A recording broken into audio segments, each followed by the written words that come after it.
to Lord of the Mysteries audiobook by Kevin 1 Crimson Painful. How painful.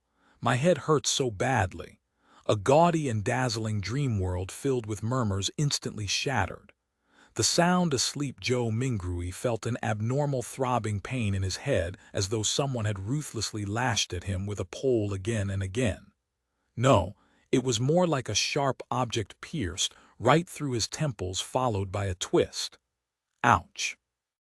In his stupor, Joe Mingrui attempted to turn around, look up, and sit up. However, he was completely unable to move his limbs as though he had lost control over his body. From the looks of it, I'm still not awake. I'm still in a dream. Who knows, perhaps the next scene will be of me thinking I'm already awake, but in fact am actually still sleeping. Joe Mingrui, who was not unfamiliar with similar encounters, tried his best to focus in order to escape the shackles placed upon him by the darkness and confusion. However, while still in his reverie, whatever will he could summon was ethereal like a fleeting fog. He found his thoughts difficult to control and introspect. No matter how much he tried, he still lost his focus as random thoughts surfaced in his mind. Why would I suddenly have such an excruciating headache in the middle of the night? And it's really painful. Could it be something like a cerebral hemorrhage? FK, don't tell me I'm going to die young. I need to wake up. Now, why doesn't it seem to hurt as much as before, but why does it still feel like a blunt knife is slicing through my brains? From the looks of it, sleep is impossible. How am I to show up for work tomorrow? Why am I still thinking about work? This is some authentic headache. Of course I have to take time off. I don't have to worry about my manager's grumblings. Hey, putting it that way, it doesn't seem too bad. I can end up getting some spare time for myself. Throbbing pain inundated Joe Mingrui, allowing him to slowly accumulate immaterial strength until he was finally able to move his back and open his eyes. He finally broke free from his reverie. His vision first blurred before it was screened by a faint crimson red. All he could see was a study desk made of burly wood in front of him. Right in the middle was an opened notebook with coarse, yellow pages. The title was eye-catchingly written with strange, deep black lettering. To the left of the notebook was a stack of neatly arranged books, numbering about 8. The wall on their right was inset with grayish-white pipes with wall lamps connected to them. The lamp had a classical Western style to it. It was about half the size of an adult's head with an inner layer of transparent glass and an exterior gridded with black metal. Diagonally beneath the lamp was a black ink bottle shrouded in a pale red glow. Its embossed surface formed a blurry angel pattern. In front of the ink bottle and to the right of the notebook sat a dark-colored pen with a fully circular body. Its tip shimmered with a faint glint while its cap rested right beside a brass revolver. A gun. A revolver. Joe Mingrui was completely taken aback. The things laid before him were alien to him. It looked nothing like his room. While feeling shocked and confused, he discovered that the desk, notebook, ink bottle, and revolver were covered in a layer of crimson veil, a result of the light shining from the window. Subconsciously, he looked up and shifted his gaze up bit by bit.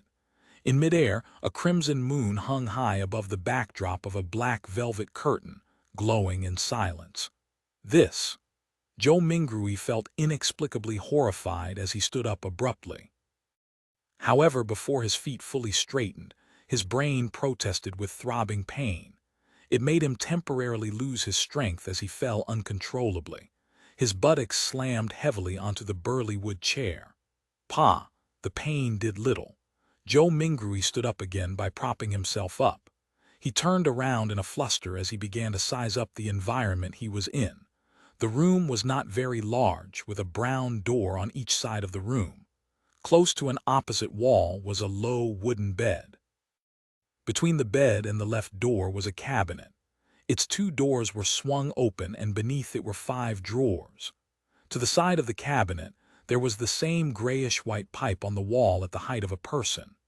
However, it was connected to a strange mechanical device with exposed gears and bearings in several spots. Items resembling coal stoves sat in the right corner of the room near the table, along with soup pots, iron pots, and other kitchen utensils. Across the right door was a dressing mirror with two cracks. Its bottom was made of wood, and the patterns were simple and plain. With a sweep of his gaze, Joe Mingrui noticed himself in the mirror the present him. Black hair, brown eyes, a linen shirt, thinly built, average-looking features, and a rather deep outline. This. Joe Mingrui immediately drew a gasp as many helpless and confused guesses surfaced in his mind. The revolver in ancient European style and the crimson moon that looked different from Earth's moon could only mean one thing. See, could I have transmigrated? Joe Mingrui widened his mouth slightly. He had grown up reading web novels and had often fantasized over such scenes. However, he momentarily found it hard to accept the situation when he found himself in one. This was probably what it meant to love a fantasy one. In a minute, Joe Mingrui had already cursed himself while trying to make the best out of his adverse situation. If not for the still throbbing headache that made his thoughts high-strung but clear, he would have definitely suspected that he was dreaming. Calm down, calm down, calm down. After taking a few deep breaths, Joe Mingrui worked hard to stop panicking. At that moment, as his mind and body calmed down, memories began flooding him as they slowly appeared in his mind. Klein Moretti, a citizen of the northern continent's Lone Kingdom, Awa County, city of Tingen. He is also a recent graduate from the Department of History at Koi University. His father was a sergeant of the Royal Army who had sacrificed himself during a colonial conflict with the southern continent. The bereavement allowance gave Klein the opportunity to study at a private language school and laid the foundation for his admission into university. His mother was a devotee of the Evernight goddess. She passed away the year Klein passed the entrance examinations to Koi University. He also had an elder brother and a younger sister. They stayed in a two-bedroom apartment together. Their family was not wealthy, and its situation could even be described as somewhat wanting. At present, the family was supported solely by the elder brother who worked at an import and export company as a clerk. As a history graduate, Klein grasped knowledge of the ancient Fasak language, deemed the origin of all languages in the northern continent as well as the Hermes language, which often appeared in ancient mausoleums as well as text regarding sacrificial and praying rituals. Hermes language. Joe Mingrui's mind stirred as he reached out to rub his throbbing temples. He cast his gaze toward the table at the open notebook. He noticed that the text on the yellowed paper turned from strange to alien before turning from alien to something familiar. It then turned into something readable. It was text written in Hermes language. The dark ink wrote the following: "Everyone will die, including me." Hiss. Joe Mingrui felt inexplicably horrified. He instinctively leaned back in an attempt to widen the distance between him and the notebook, as well as the text on it. Being very weak, he nearly fell down but managed to extend his hands in a fluster to hold onto the edge of the table. He felt that the surrounding air was turbulent as though there were faint murmurings resounding in it. The feeling was akin to hearing horror stories being recounted by elders when he was young. He shook his head, believing that everything was an illusion. Joe Mingrui found his balance and shifted his gaze from the notebook as he heaved for breath. This time his gaze landed on the shimmering brass revolver. He suddenly had a question arise in him. With Klein's family situation, how can they have the money or means to buy a revolver? Joe Mingrui could not help but frown. While in deep thought, he suddenly discovered a red handprint to the side of the table. Its color was deeper than the moonlight and much thicker than the veil. It was a bloody handprint. A bloody handprint. Joe Mingrui subconsciously flipped his right hand that had been holding the edge of the table. Looking down, he saw that his palm and fingers were covered in blood. At the same time, the throbbing pain in his head continued. Although it had weakened a little, it continued incessantly. Did I smash my head open? Joe Mingrui guessed as he turned around and walked towards a cracked dressing mirror. A few steps later, a black-haired figure of medium build and brown eyes appeared clearly in front of him.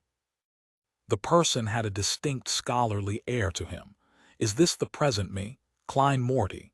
Joe Mingrui was stunned momentarily. Since there was insufficient lighting at night, he failed to see something clearly. He continued forward until he was just a step short from colliding with the mirror. Using the crimson veil-like moonlight as illumination, he turned his head and examined the corner of his forehead. A clear reflection appeared in the mirror. His temple had a grotesque wound with burn marks along its periphery. Blood stained the wound's surroundings, and there were grayish-white brain juices squirming slowly within. This is actually a proverb that describes Lord Yi. In ancient times, Lord Yi was very fond of dragons, adorning his whole palace beams, pillars, doors, windows, and walls with drawings and carvings of them. When a real dragon in heaven heard of this, it was deeply moved by his infatuation and paid him a visit. When Lord Yi saw the real dragon thrusting its head in through the window of his study and its tail moving in his palace, he was frightened out of the house for his life. Clearly, what Lord Yi loved was not a real dragon. Situation tap, tap, tap. Joe Mingrui reeled back in fear at the sight that greeted him. It was as though the person in the dressing mirror was not himself, but a desiccated corpse. How could a person with such grievous wounds be still alive? He turned his head in disbelief again and checked the other side. Even though he was a distance away and the lighting was poor, he could still see the penetrating wound and dark red blood stains. Joe Mingrui drew a deep breath as he tried hard to calm himself. He reached out to press his left chest and sensed his racing heart that exuded immense vitality. He then touched his exposed skin. Beneath the slight coldness was flowing warmth. When he squatted down and after verifying that his knees could bend, Joe Mingrui stood up again and calmed down. "What's happening?" he muttered with a frown. He planned to inspect his head injury seriously once more. He took 2 steps forward and suddenly paused. The moonlight of the sanguine moon was relatively dark, so it was insufficient for his serious inspection. A memory fragment triggered as Joe Mingrui turned his head to look at the grayish-white pipes and the metallic gridded lamp on the wall right beside the study desk. This was the most common gas lamp of the times. Its flame was stable, and its illumination capabilities were excellent. With Klein Moretti's family situation, even a kerosene lamp was a dream, much less a gas lamp. Using candles was most apt for their standing and stature. However, back when he burned the midnight oil 4 years ago to be admitted into Koi University, his elder brother Benson felt that it was an important matter which their family's future depended upon. Therefore, he insisted on creating conducive studying conditions for Klein, even if it meant taking on debt. Of course, Benson, who was literate and had worked for several years, was not a rash person who did not think of the consequences. He had quite some tricks up his sleeve. He reasoned with the landlord to raise the apartment standards by installing gas pipes to improve the likelihood of rentals in the future. The landlord was convinced and provided the money to complete the basic modifications. Then, using the convenience of working at an import and export company, he purchased a brand new gas lamp which was nearly at cost price. In the end, all he needed was to use his savings and did not need to borrow money. After the memory fragment flashed past his mind, Joe Mingrui came to the desk where he turned the pipe's valve and began twisting the gas lamp's switch. With a sputtering sound, a spark sounded from friction. Light did not descend upon Joe Mingrui as he had expected. He twisted the switch a few more times, but all the gas lamp did was sputter and remain dark. Retracting his hand and pressing on his left temple, Joe Mingrui sought for the reason by rummaging through his memory fragments. A few seconds later, he turned around and walked toward the door. He arrived at the machine installation, which was similarly inset into the wall and had grayish-white pipes connected to it. This was a gas meter. After seeing the exposed gears and bearings, Joe Mingrui took out a coin from his trousers pocket. It was dark yellow in color and had a bronze shimmer to it. The front of the coin was engraved with a portrait of a crown-wearing man, and there was a 1 on a clump of wheat on the back. Joe Mingrui knew that this was the most basic currency of the Lone Kingdom. It was called a copper penny. 1 penny's purchasing power was roughly 3 to 4 yuan before his transmigration. Such coins had other denominations such as the 5 pence, a halfpence, and a quarterpence. Despite the 3 types, the denominations were not in small enough units. In everyday life, one had to buy several different things just to spend a single coin from time to time. After flipping the coin, which was only minted and circulated after King George Roman III ascended to the throne a few times, Joe Mingrui inserted it into the gas meter's thin vertical mouth. Clink, clang. After the penny fell to the bottom of the meter, the sound of grinding gears sounded immediately, producing a short but melodious mechanical rhythm. Joe Mingrui stared at the meter for a few seconds before returning to the burly wood desk. He then reached out to twist the gas lamp switch. After some sputtering, there was a sharp sound. A fire plume ignited and rapidly grew. Bright light first occupied the internals of the wall lamp before penetrating the transparent glass, blanketing the room with a warm glow. The darkness quickly receded as the crimson retreated out the window.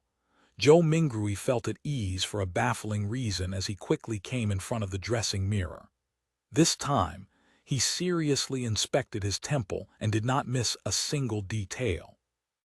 After a few rounds of inspection, he realized that apart from the original blood stain, liquid was no longer flowing out of the grotesque wound.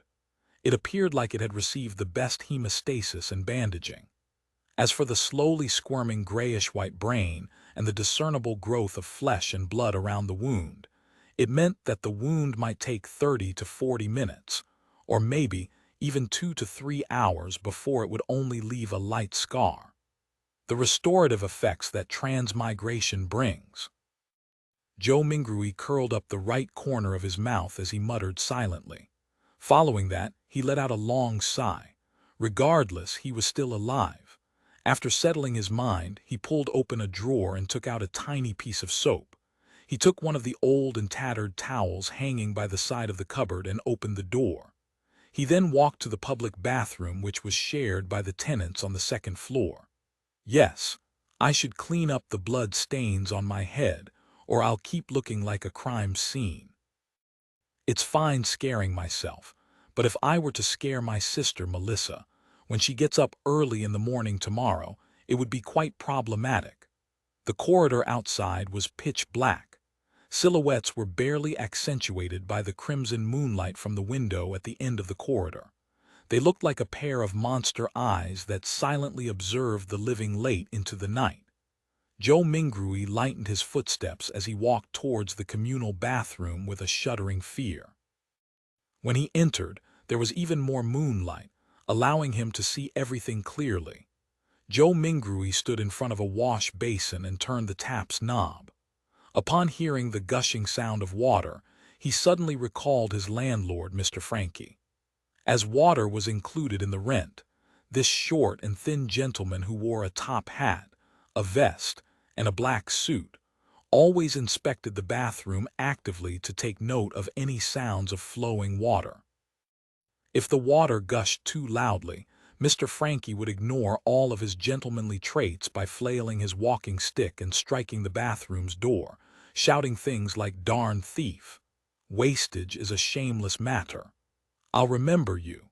If I see this happen another time, scram along with your filthy luggage. Mark my words, this is the most value-for-money apartment in Tianjin City. You will not find a more kindly landlord anywhere else. Putting away those thoughts, Joe Mingrui used a moist towel to clean the blood stains from his face again and again. After checking himself using the rundown mirror in the bathroom and verifying that all that was left were a hideous wound and a pale face, did Joe Mingrui relax. Then he took off his linen shirt and used a bar of soap to wash away the bloodstains. At that moment, he knitted his brows and recalled of a possible problem. The wound was too exaggerated and there was too much blood. Apart from his body, his room likely still had signs of his injury. After Joe Mingrui was done with his linen shirt a few minutes later, he briskly returned to his apartment with a moist towel. He first wiped the blood handprint on the desk and then, using the gas lamp's illumination, sought out spots which he missed out. He immediately discovered that quite a substantial amount of blood had splattered onto the floor beneath the desk, and there was a yellow bullet to the left side of the wall. Releasing a round with a revolver pointed at the temple, after mixing and matching the clues from before, Joe Mingrui had a rough idea how Klein had died. He was in no hurry to verify his guess. Instead, he seriously wiped away the blood stains and cleaned up the scene. Following that, he took the bullet and returned to the side of his desk. He opened the revolver's cylinder and poured out the rounds inside. A total of 5 rounds and a cartridge shell, all had a brass luster to them. Indeed. Joe Mingrui looked at the empty cartridge shell in front of him and stuffed the rounds back into the cylinder while nodding. He shifted his gaze to the left and it landed on the notebook's words, "Everyone will die, including me." Following that, even more questions arose in him. Where did the gun come from? Was it suicide or a faked suicide? What kind of trouble could a history graduate of humble origins get himself into? Why would such a suicide method only leave behind so little blood? Was it because I transmigrated in a timely manner and it came with healing benefits? After pondering for a moment, Joe Mingrui changed into another linen shirt. He sat on the chair and began pondering over more important matters. Klein's experience was still not something he needed to concern himself with. The true problem was to figure out the reason for his transmigration and if he could return. His parents, relatives, best buddies, and friends. The fascinating world of the internet and all sorts of delicious delicacies. These were reasons that prompted his desire to return. Click, click, click. Joe Mingrui's right hand was subconsciously pulling out the revolver's cylinder and slamming it back into place again and again. Yea, there has not been much difference for me between this period of time and the past. I was just a little unlucky, but why would I transmigrate for no baffling reason? Bad luck. Yes, I tried a luck enhancement ritual before dinner today. A thought flashed in Joe Mingrui's mind, illuminating the memories which were concealed by a fog of confusion. As a qualified keyboard politician, keyboard historian, keyboard economist, keyboard biologist, and keyboard folklorist, he had always deemed himself as knowing something of everything. Of course, his best buddy would often mock him as only knowing a little of everything. And one of them was Chinese divination. When he visited his hometown last year, he had discovered a thread-bound book titled Quintessential Divination and Arcane Arts of the Qin and Han Dynasty at an old bookstore. It looked pretty interesting and could aid him in posturing on the internet, so he bought it. Unfortunately, his interest was short-lived. The vertical script it used made the reading experience horrible. All he did was flip through the beginning pages before he threw it into a corner. He had experienced a spate of bad luck in the past month, losing his cell phone, customers running away after cheating him, and mistakes at work.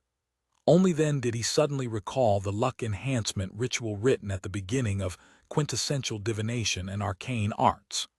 Furthermore, the requirements were extremely simple, without any basic foundation requirements. All he needed was to get 4 portions of the staple food in his area and place them in the 4 corners of his room. They could be placed on furniture such as tables and cupboards. Then, standing in the middle of the room, he had to take 4 steps in a counterclockwise fashion to make a square. The first step required him to sincerely chant blessings stem from the immortal Lord of heaven and earth. The second step was to silently chant, blessings stem from the Sky Lord of heaven and earth. The third step was blessings stem from the exalted Theurge of heaven and earth. And the fourth step was blessings stem from the celestial worthy of heaven and earth. After the 4 steps were taken, he needed to close his eyes and wait 5 minutes in his original spot. Only then would the ritual be considered complete. Since it did not cost him any money, he found the book, followed what was stipulated, and did it before dinner. However, nothing happened back then. Who would have guessed that he would actually transmigrate in the middle of the night? Transmigration. There is a distinct possibility that it's due to that luck enhancement ritual. Yes, I should give it a try here tomorrow. If it's really because of that, I stand a chance of transmigrating back. Joe Mingrui stopped flicking the revolver's cylinder and suddenly sat straight up. Regardless, he had to give it a try. He had to attempt a Hail Mary. 3 Melissa. After confirming his plan, Joe Mingrui immediately felt he had a mental crutch. His fear and unease were all swept away into a corner of his mind. Only then did he have the mood to carefully study Klein's memory fragments. Joe Mingrui habitually stood up before turning off the pipe's valve. He watched the wall lamp gradually dim until its flame extinguished before sitting back down. As he subconsciously fiddled with the revolver's brass cylinder, he pressed the side of his head. He slowly recalled his memories in the crimson-dyed darkness, as though he was the most attentive viewer in a movie theater. Perhaps as a result of having a bullet pass through his head, Klein's memories were like shattered glass. Not only were the memories not contiguous, there were many spots which were clearly missing. For example, memories pertaining to how the exquisite revolver appeared in his possession, whether he had committed suicide or was killed, as well as the meaning of the words "everyone will die," including me, on the notebook, or whether he had participated in anything odd 2 days before the incident. Not only had these particular memories become fragmented, there were also missing pieces. It was the same even for knowledge he ought to know. In light of the present situation, Joe Mingrui believed that if Klein were to return to university, it was unlikely he could graduate. This was despite him having left campus just days ago without relaxing one bit. He needs to participate in the Tianjin University's History Department interview 2 days later. The university graduates of Lone Kingdom do not have the tradition of staying at their alma mater. His mentor had given him a recommendation letter for Tianjin University and Backlund University. Through the window, Joe Mingrui silently observed the red moon setting in the west. The gradual sinking of the moon continued until faint light glowed from the east, dyeing the horizon golden. At that moment, there was a commotion inside the apartment. Soon, the sound of footsteps approached his door. Melissa is awake. She's really as punctual as always. Joe Mingrui smiled. Due to Klein's memories, seeing Melissa made him feel as though she was really his younger sister. However, I do not have a younger sister. He immediately contradicted himself. Melissa was different from Benson and Klein. Her rudimentary education was not completed at the Sunday school classes offered by the Church of the Evernight Goddess. When she reached schooling age, the Lone Kingdom had enacted the Basic Education Law. A primary and secondary education committee was established and was specially provided with funding, increasing the kingdom's investment into education. In less than 3 years, under the premise that numerous church schools would be incorporated, many public primary schools were established to strictly maintain the principle of religious neutrality. This was to prevent education from involving itself in the conflicts between the Lord of Storms, Evernight Goddess, and the god of steam and machinery. Compared to Sunday school that only cost a copper penny a week, a public primary school's cost of 3 pence a week appeared rather expensive. However, the former only provided education every Sunday, whereas the latter provided 6 days of classes a week. In conclusion, the price was so low that it was almost free. Melissa was different from most girls. From a young age, she enjoyed things like gears, springs, and bearings. Her ambition was to be a steam mechanic. Having suffered from a lack of culture, Benson, who knew the importance of education, supported his sister's dreams just like how he supported Klein's university education. After all, Tingen Technical School was only considered secondary education. There was no need for her to attend language school or a public school for more knowledge. In July last year, 15-year-old Melissa passed her entrance examinations and fulfilled her dreams of becoming a student at the Tingen Technical School's STEAM and Machinery department. As such, her weekly school fees raised to 9 pence. Meanwhile, Benson's company was affected by the situation in the southern continent. There was a drastic drop both in profit and business transactions. More than a third of the employees were retrenched. In order to keep his job and maintain their livelihood, Benson could only accept more arduous tasks. He had to work overtime more frequently or head to places with harsh environments. That was what he was occupied with the past few days. It was not that Klein did not think of helping share his elder brother's burden, but being born a commoner, and having been admitted into an average language school, he felt a strong sense of inadequacy when he enrolled into university. For example, as the origin of all languages in the northern continent, the ancient language of Fasak was something all the children of nobles and of the wealthy class would learn from a young age. In contrast, he only made first contact with it in university. He faced many similar aspects during his schooling career. Klein nearly gave his all and often stayed up late into the night and woke up early before barely managing to catch up to the others, eventually allowing him to graduate with average results. Memories regarding his elder brother and younger sister remained active in Joe Mingrui's mind until he turned the doorknob open. Only then did he jolt awake and remember that he held a revolver in his hand. This was a semi-regulated item. It will scare children. Also, there's still the wound on my head. With Melissa arriving at any moment, Joe Mingrui pressed onto his temple and hurriedly pulled open a desk drawer and threw the revolver in before slamming it close. What happened? Melissa looked over curiously when she heard the commotion. She was still in the prime of her youth. Even though she did not have much nutritious food to eat, making her face thin and slightly pale, her skin remained lustrous as it exuded the vibes of a young girl. When Joe Mingrui saw his sister's brown eyes look over, he forcibly composed himself and picked up an item beside his hand before calmly closing the drawer to conceal the existence of the revolver. He placed his other hand on his temple, the texture confirming that his wound had already healed. He took out a silver vine-leaf pocket watch and pressed the top gently, causing its cover to flip open. It was a picture of the siblings' father. It was the most valuable item the Royal Army sergeant left behind, but being a second-hand item, it would often malfunction from time to time in recent years, even though he had gotten a watchsmith to fix it.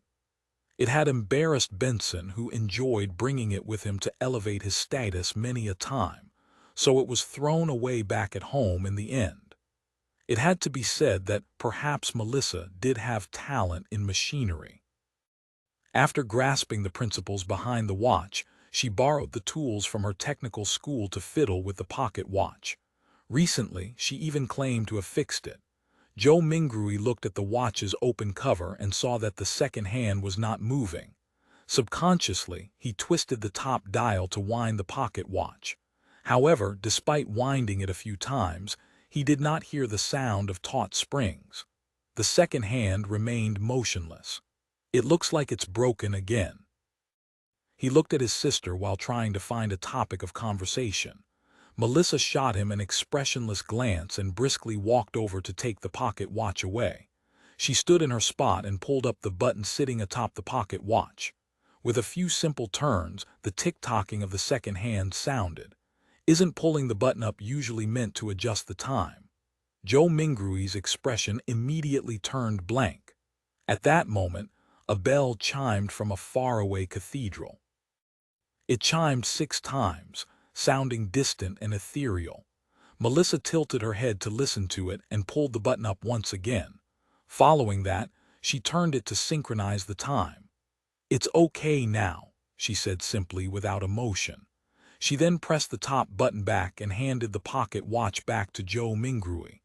Joe Mingrui returned a smile politely in embarrassment. Melissa gave her elder brother a piercing stare before turning to walk to the cupboard. She took her toiletries and towel before opening the door to leave. She headed for the public bathroom. Why did her expression have a look of disparagement and resignation?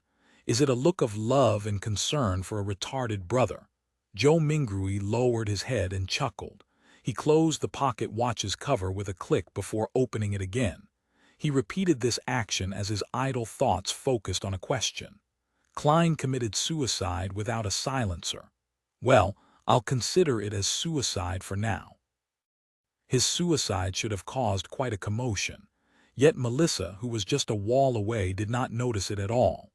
Was she sleeping too soundly? Or is Klein's suicide shrouded in mystery to begin with? Click. The pocket watch opened.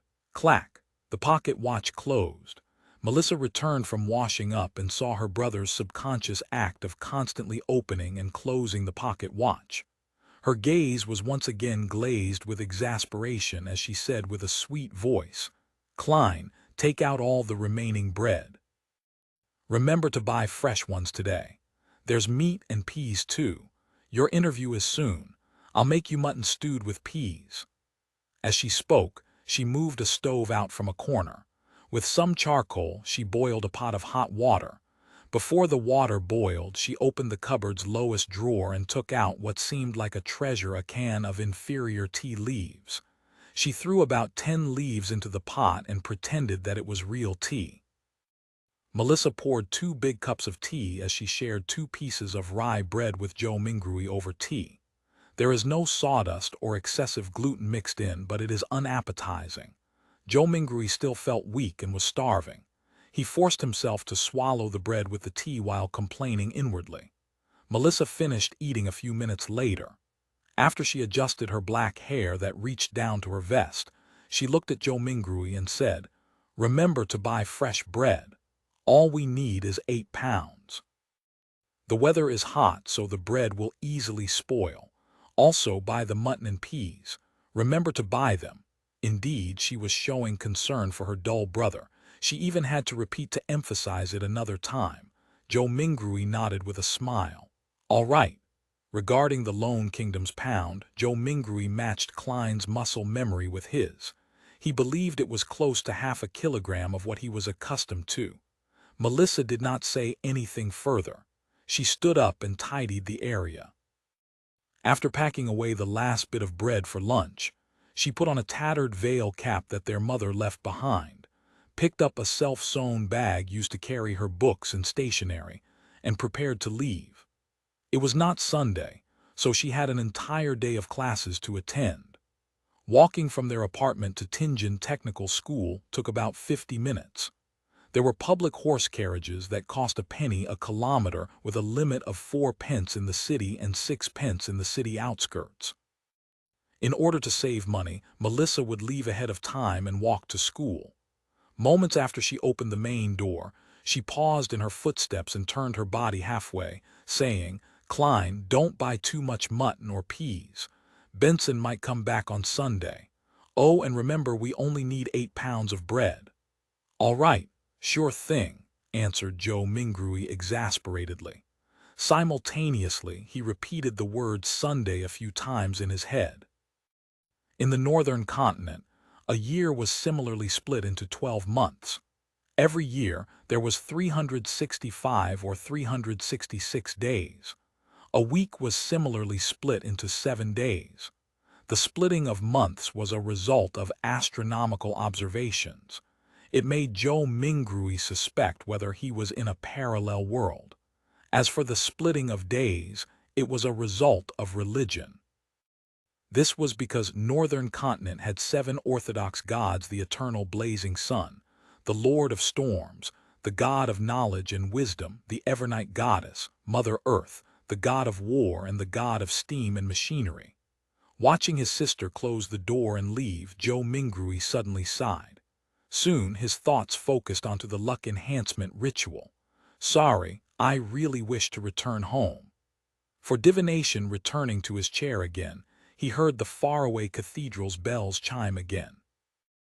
It continued 7 times before Joe Mingrui slowly stood up.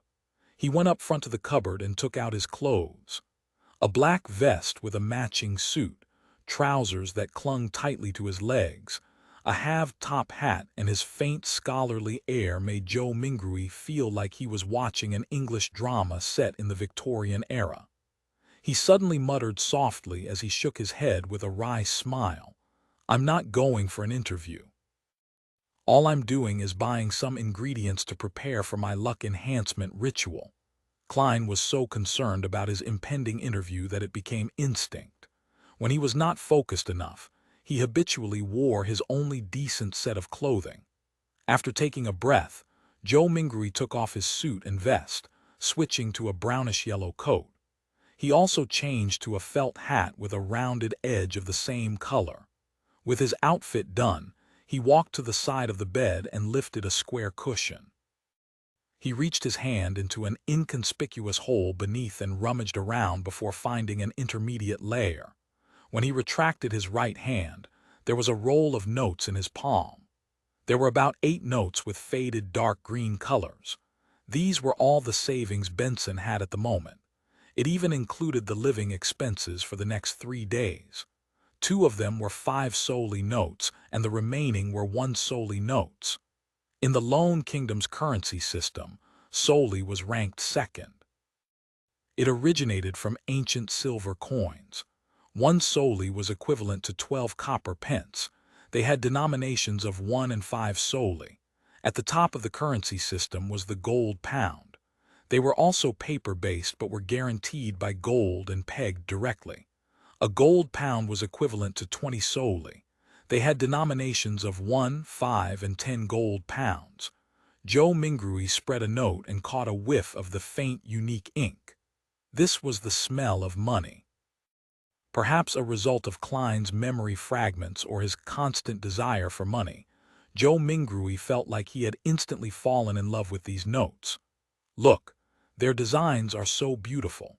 It makes the stern and old-fashioned George Roman III and his 2 mustaches appear especially adorable. Look, the watermark that can be seen when the note is placed against sunlight is so alluring. The exquisite design for the anti-counterfeit label makes it completely different from those fake fancy schlocks. Joe Mingrui admired it for nearly a minute before pulling out 2 1 solely notes. He then rolled up the remaining notes and stuffed them back into the cushion's concealed layer. After arranging and flattening the cloth around the hole, Joe Mingrui folded the 2 notes he had taken out neatly and placed them into the left pocket of his brownish-yellow jacket. He separated the notes from the few pence he had in his trouser pocket. With all of this done, he placed a key into his right pocket and brought a dark brownish paper bag along with him and quickly walked toward the door. His shuffling footsteps slowed down from a brisk pace until it eventually stopped.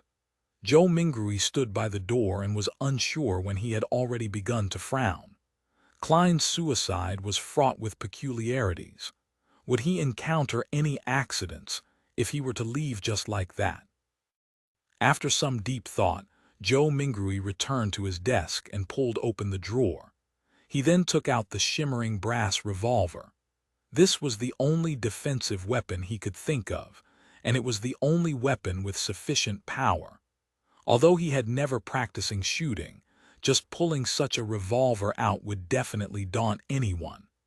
He caressed the revolver's cold metal before stuffing his revolver into the pocket where his notes were. He clasped the money in his palm as his fingers pressed onto the gun's handle. It was perfectly concealed. Feeling secure, he who knew a little of everything suddenly had a worry. Would I end up misfiring? Being deluged with such a thought, Joe Mingrui quickly thought of a solution. He drew the revolver and released the cylinder. He then aligned the empty chamber, which was a result of the suicide, along the gun's hammer before closing it.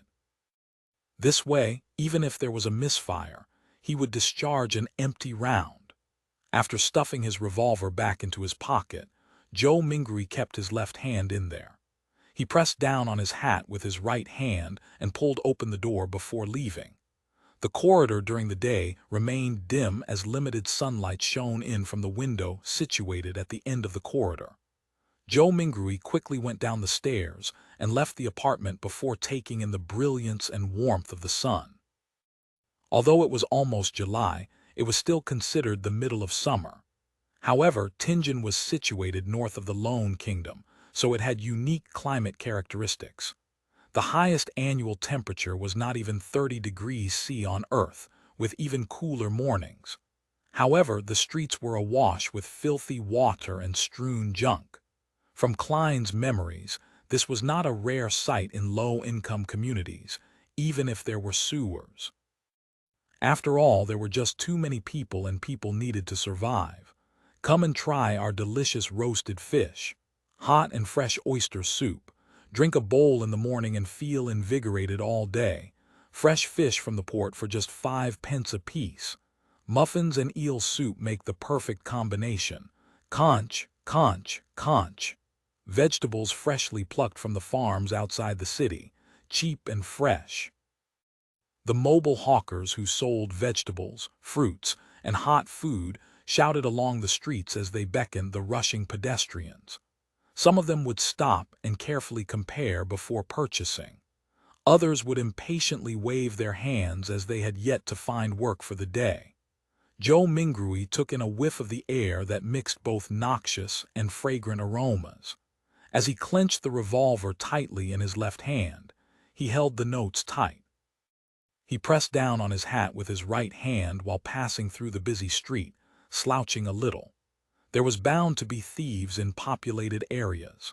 Furthermore, this street had no lack of poor citizens who were working part-time after losing their previous jobs. There were also starving children that were exploited by adults to do their bidding. He proceeded forward until he reached a point where the crowdedness around him restored to normal. He straightened his back and raised his head to look down the street. There was a vagrant accordionist busking. The melody was sometimes pleasant, sometimes fervent. Beside him were several children in ragged clothes with sallow complexions due to malnutrition. They listened to the music and moved to the beat, dancing self-made choreographies. Their faces were filled with joy as though they were a prince or an angel. A deadpan woman passed by. Her skirt was dirty and her skin was dull. Her gaze appeared dull and sluggish. Only when she looked at the bunch of children did a faint glow flash. It was as though she had seen herself from 3 decades ago. Joe Mingrui overtook her and turned into another street before stopping at Smiren Bakery. The owner of the bakery was a 70-plus-year-old granny named Wendy Smiren. Her hair was completely grayish-white, and she always wore a genial smile. From the beginning of Klein's memories, she had been here selling bread and pastries. Oh, the Tingen biscuits and lemon cakes she bakes are very delicious. Joe Mingrui gulped a mouthful of saliva and smiled. Mrs. Smiren, 8 pounds of rye bread. Oh, dear Klein, where's Benson? Is he not back? Wendy asked smilingly. In a few more days, answered Joe Mingrui vaguely. As Wendy took the rye bread, she sighed. He sure is a hard-working lad. He will have a good wife. Upon saying this, the corners of her lips curled up as she said playfully, all is good now. You have already graduated. You are a history graduate of our Koi University ~O. You will soon be able to earn money. You should not be staying in the apartment you are currently living in. At the very least, you should have a bathroom you can call your own. Mrs. Smiren, you seem to be a young and energetic woman today. All Joe Mingrui could do was respond with a dry smile.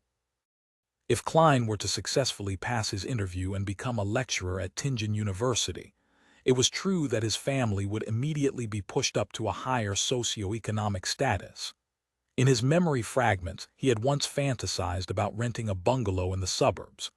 There would be 5 or 6 rooms, 2 bathrooms, a huge balcony upstairs, 2 rooms, a dining room, a living room, a kitchen, a bathroom, and an underground storage room on the first floor. This was not a wishful dream. Even a lecturer on probation at Tingen University would have a weekly salary of 2 gold pounds. After the probationary period, the salary would be raised to 3 gold pounds and 10 solely. One had to know that despite working for so many years, Klein's brother, Benson, only had a weekly salary of 1 pound and 10 solely. Ordinary workers at a factory did not even get a pound or, at best, a little more. And rent for a bungalow was about 19 solely to 1 pound and 18 solely. This is the difference between earning 3 to 4,000 yuan and earning 14 to 15,000 yuan a month. Joe Mingrui mumbled to himself. However, all of this was under the premise that he passed either the Tingen University or Backlund University interviews. There were not many other opportunities. People without any connections were unable to get recommendations to become a public servant, and those who studied history were more limited in job opportunities. There was not much demand for private consultants from the aristocrats, banks, or industrial magnates. Taking into account that the knowledge Klein grasped were fragmented and incomplete, Joe Mingrui felt awkward and guilty towards Mrs. Smiron's expectations of him. "No, I have always been this young," answered Wendy humorously. As she spoke, she packed the 16 rye bread she had weighed into the brown paper bag that Joe Mingrui had brought. She stretched out her right hand and said, 9 pence. Every rye bread weighted about half a pound as differences were inevitable. 9 pence. Wasn't it 11 pence 2 days ago? Joe Mingrui asked subconsciously. It cost 15 pence the month before the previous month. You have to thank the people who protested on the streets for the repeal of the Grain Act, said Wendy as she shrugged. Joe Mingrui nodded in vague acknowledgement. Klein's memories regarding this was incomplete.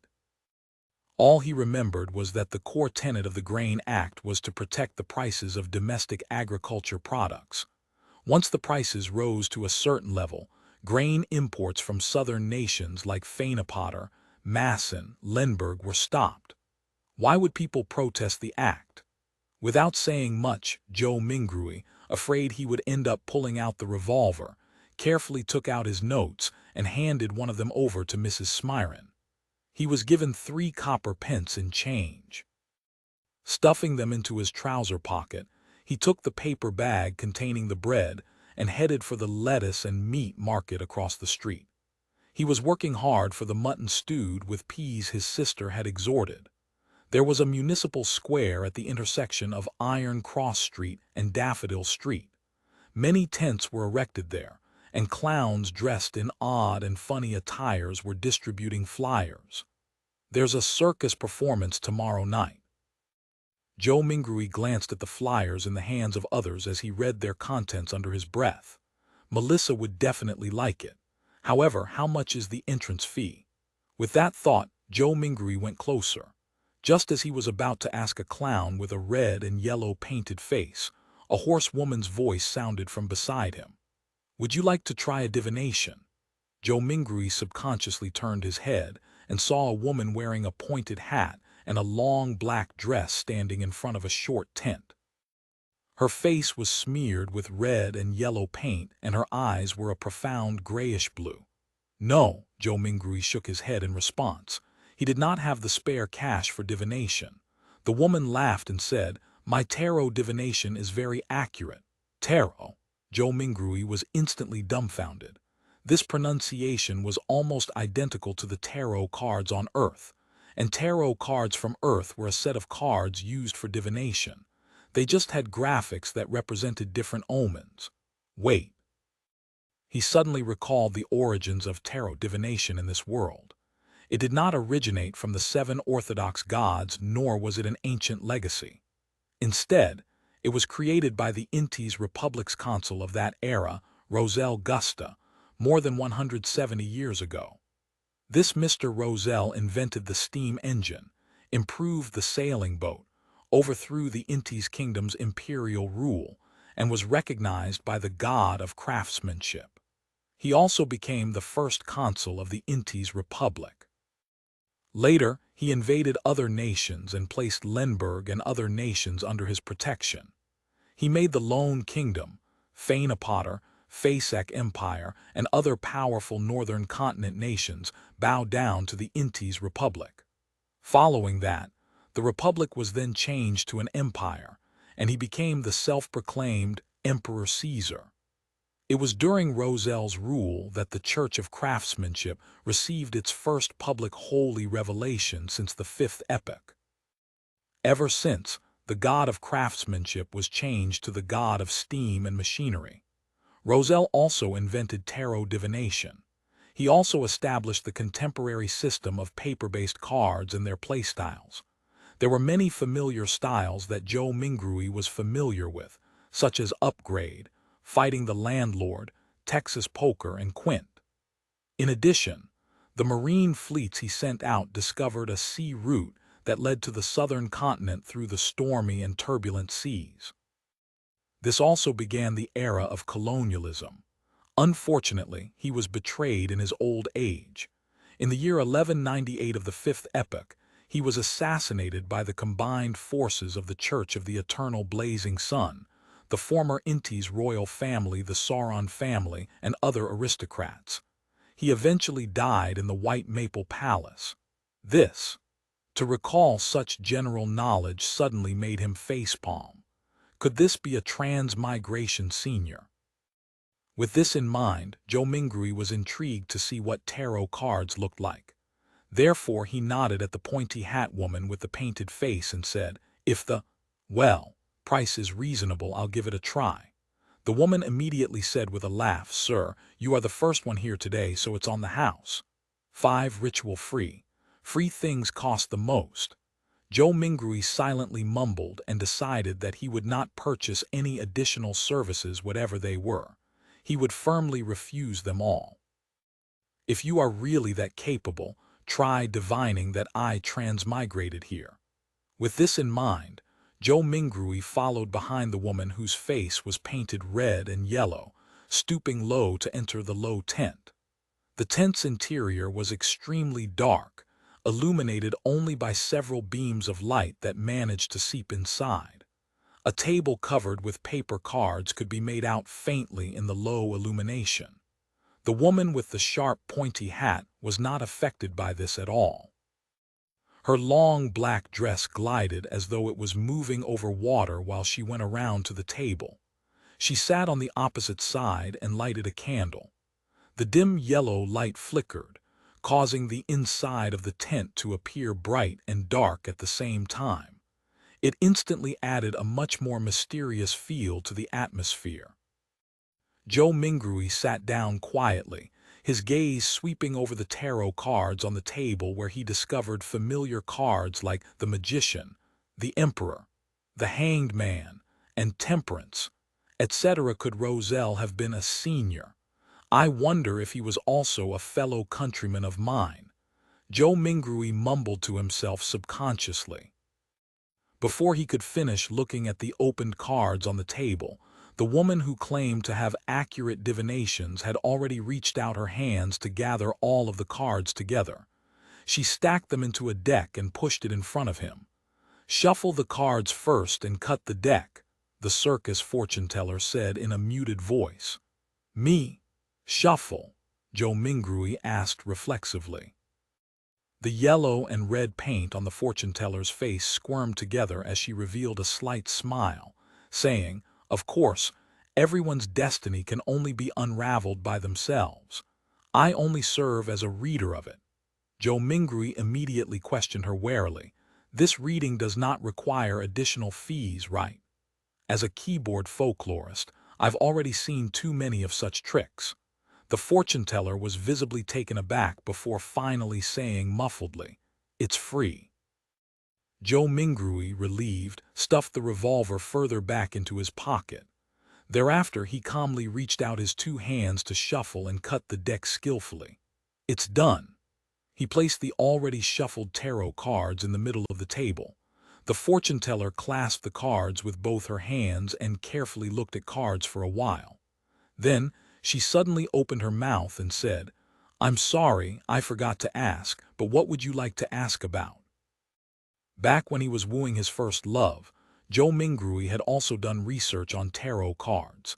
He asked unhesitatingly, past, present, and future. This was a type of divination. As part of tarot card interpretation. 3 cards, when opened, sequentially symbolized one's past, present, and future. The fortune teller nodded first, then curled her lips to reveal a smile and said, "Then please reshuffle the deck. You can only truly get the cards you want if you know what you would like to ask about." "Were you fooling me just now? Do you have to be this petty? Didn't I only ask a few times if this would be a free service?" Joe Mingrui's cheeks twitched a little. He took a deep breath and took the tarot deck back to reshuffle and cut it. "There won't be any problems this time, right?" He placed the already cut deck back onto the table. "No problem." The fortune teller reached out her fingers and picked a card from the top of the deck. Then she placed it on the left side of Joe Mingrui. Her voice was going lower and lower as she spoke. "This card symbolizes your past. This card symbolizes your present." The fortune teller placed the second card right in front of Joe Mingrui. Then she picked the third card and put it on the right side of Joe Mingrui. "This card symbolizes the future." "All right, which card would you like to see first?" The fortune teller raised her head up after completing her placement of the cards and gazed deeply at Joe Mingrui with her grayish-blue eyes. "I'll have a look at the present first," Joe Mingrui said after giving it some thought. The fortune teller nodded slowly and flipped over the tarot card that was directly in front of Joe Mingrui. A colorfully dressed character was depicted on this card, wearing ragged headgear with a stick over his shoulder. There was a bindle hanging on the end of the stick and a puppy was following behind him. It was numbered 0. "The Fool." The fortune teller lightly read out the name of the card with her grayish-blue eyes affixed on Joe Mingrui. "The Fool. The 0 card of tarot. A start. A fresh beginning with all kinds of possibilities." Joe Mingrui was not even considered an amateur enthusiast of tarot, so he could only make a rough interpretation based on his own impressions of tarot. Just as the fortune teller was about to say something, the cloth curtains of the tent was suddenly lifted open. The ray of sunlight that shone in was so blinding that it caused the back-facing Joe Mingrui to instinctively narrow his eyes. "Why are you impersonating me again? It's my job to handle the divination for people." A woman's voice growled angrily. "Return to your post quickly. You must remember that you're just an animal trainer." An animal trainer. Joe Mingrui's eyes had already adapted to the light by now.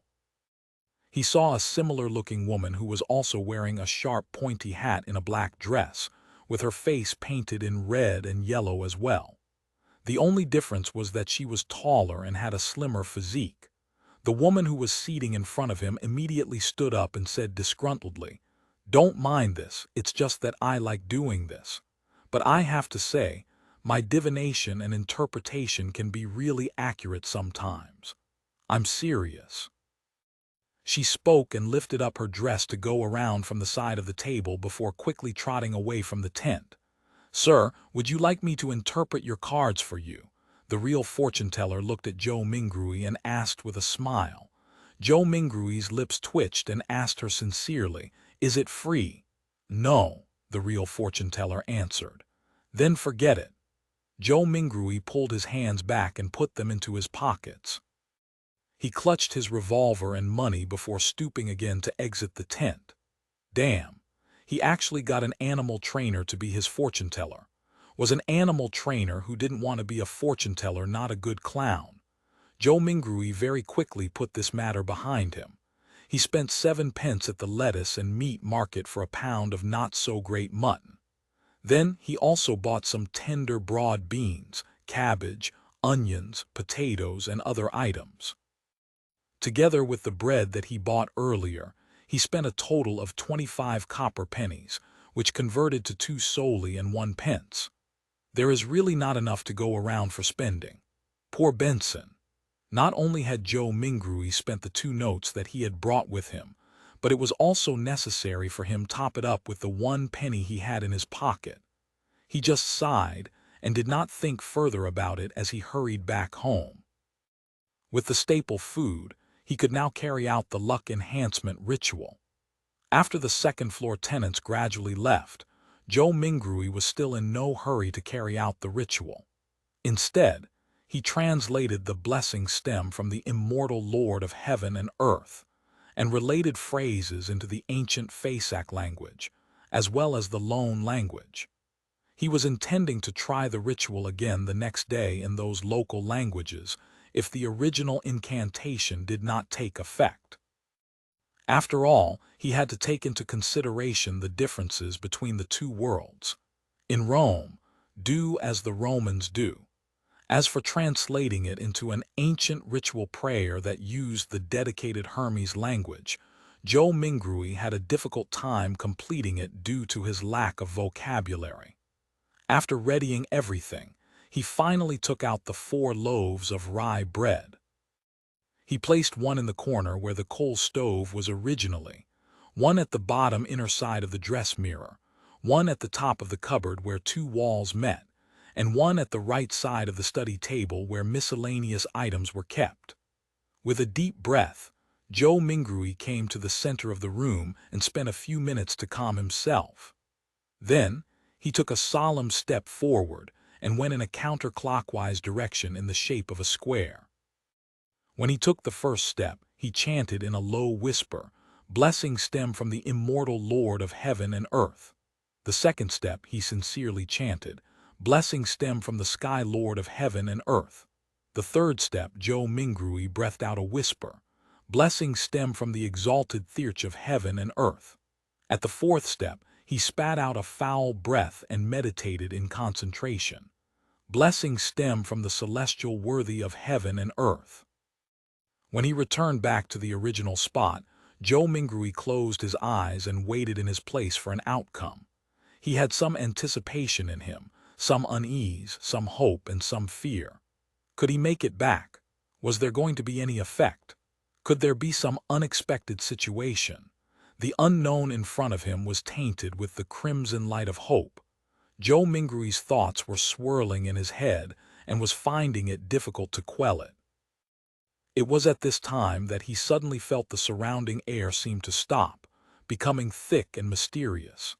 Immediately after, a low whisper could be heard beside his ears that sounded at times real, at times sharp, at times imaginary, at times alluring, at times maniacal, and at times crazy.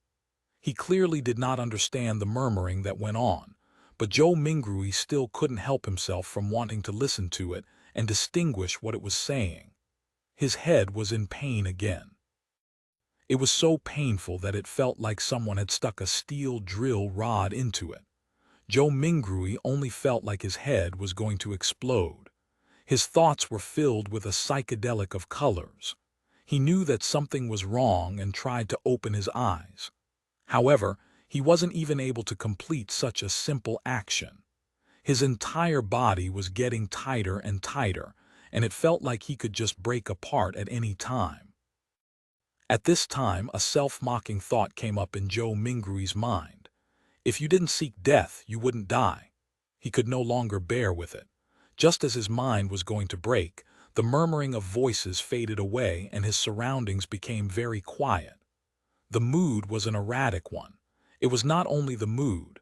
Joe Mingrui felt his own body going through the same sensations as well. He tried once more to open his eyes, an extremely easy task this time.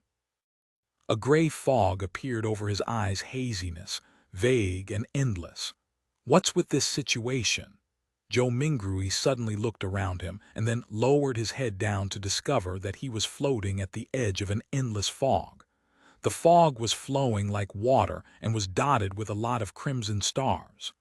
Some of them were enormous, while others were tiny. There was a sense of them being hidden in the deep depths, while others floated over the surface of this water-like fog. Looking at the seemingly holographic sight, Joe Mingrui reached out his right hand in a half-confused, half-exploring manner to try to touch the crimson star that was seemingly floating on the surface. He was trying to find a way to leave this place. When his hand touched the surface of that star, a watermark suddenly appeared from within his body and agitated the stars into a crimson burst. It looked like a dreamlike burning of flames. Joe Mingrui got a fright from it. He retracted his right hand in a panic, but accidentally touched yet another crimson star. As a result, this star burst with splendid light as well. Thank you for listening to the story on KevinAudio.com. In turn, Joe Mingrui felt his mind empty and his spirit dissipated. In the Lone Kingdom's capital, Backlund, inside a luxurious-looking villa at the Royal District, Audrey Hall sat in front of a dresser. The markings on it were antiquated and there was a cracked bronze mirror on the surface. Mirror, mirror, awaken. In the name of the Hall family, I command you to awaken. She switched between many different sayings, but there was no reaction from the mirror at all. After more than 10 minutes, she finally chose to give up and pouted her lips in grievance. She said in a soft murmur, "Father was indeed lying to me. He always tells me that this mirror was the treasure of the Roman Empire's Dark Emperor, and that it is an extraordinary item." Her voice trailed off. The bronze mirror which rested on the dresser suddenly glowed with a crimson light that shrouded her completely. In the Sanya Sea, a three-masted sailboat that looked like an obvious relic was navigating through a storm. Alger Wilson stood on deck, his body undulating with the currents at sea, maintaining his balance easily. He wore a robe embroidered with lightning patterns, and in his hand was a quirky-shaped glass bottle. Bubbles billowed inside the bottle at times, frost turned into snow at times, and signs of gusting wind could be seen at times. "Still short on the ghost shark's blood," Alger murmured. Then at this moment a crimson burst appeared in the space between the glass bottle and the surface of his palm. In an instant it enveloped the surroundings as well. In the fog of gray mist, Audrey Hall regained her sight. She started reckoning the situation in a state of horror and confusion when she noticed the blurry image of a man on the opposite side of her doing the same as well. Immediately after, the both of them discovered another mystery person standing not far from them who was shrouded in a gray mist. The mysterious person was none other than Joe Mingrui. He was similarly dumbfounded. "Sir, where is this?" Audrey and Alger were startled at first, falling silent in the process. Then they immediately started speaking in unison. "What are you planning on doing?" Six Bayonder. Not only did they speak the same lone language, they also shared the same grim and tense vibes. "Where am I? What do I plan to do here? I would like to know too." Calming himself down, Joe Mingrui silently repeated the questions posed by the two. What left the deepest impression on him were neither the sentences formed by words nor the meanings behind them, but the display of bewilderment, vigilance, panic, and reverence by the couple. For some baffling reason, two people had been mysteriously dragged into this world surrounded by gray fog. As the perpetrator, Joe Mingrui was already feeling abnormally dumbfounded and startled, let alone the couple who was pulled into this mess completely passively.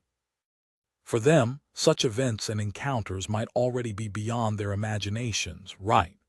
Momentarily, Joe Mingrui thought of two options.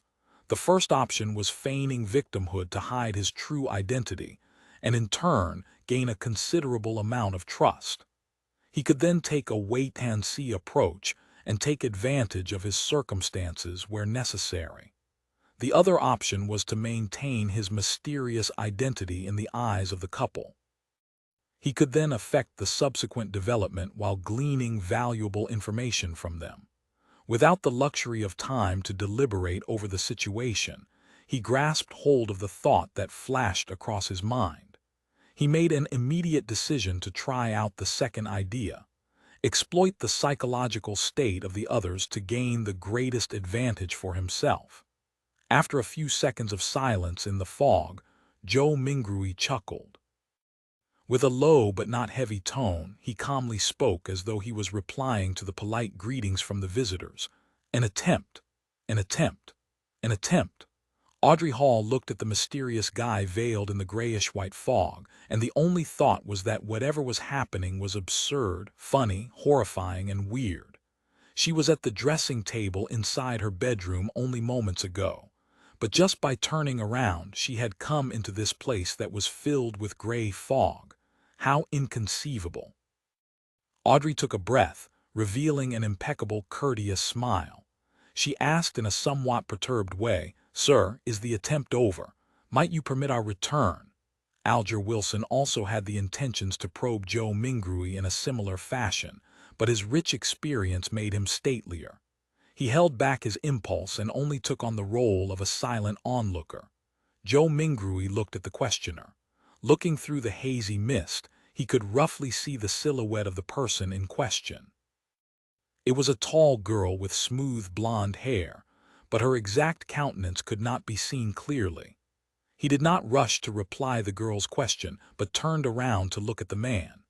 He had messy dark blue hair, as well as a medium stature that was not considered stout. Joe Mingrui suddenly realized something. Once he became stronger or had a deeper understanding of the foggy world, perhaps it was possible for him to see through the fog and discern the girl and the man.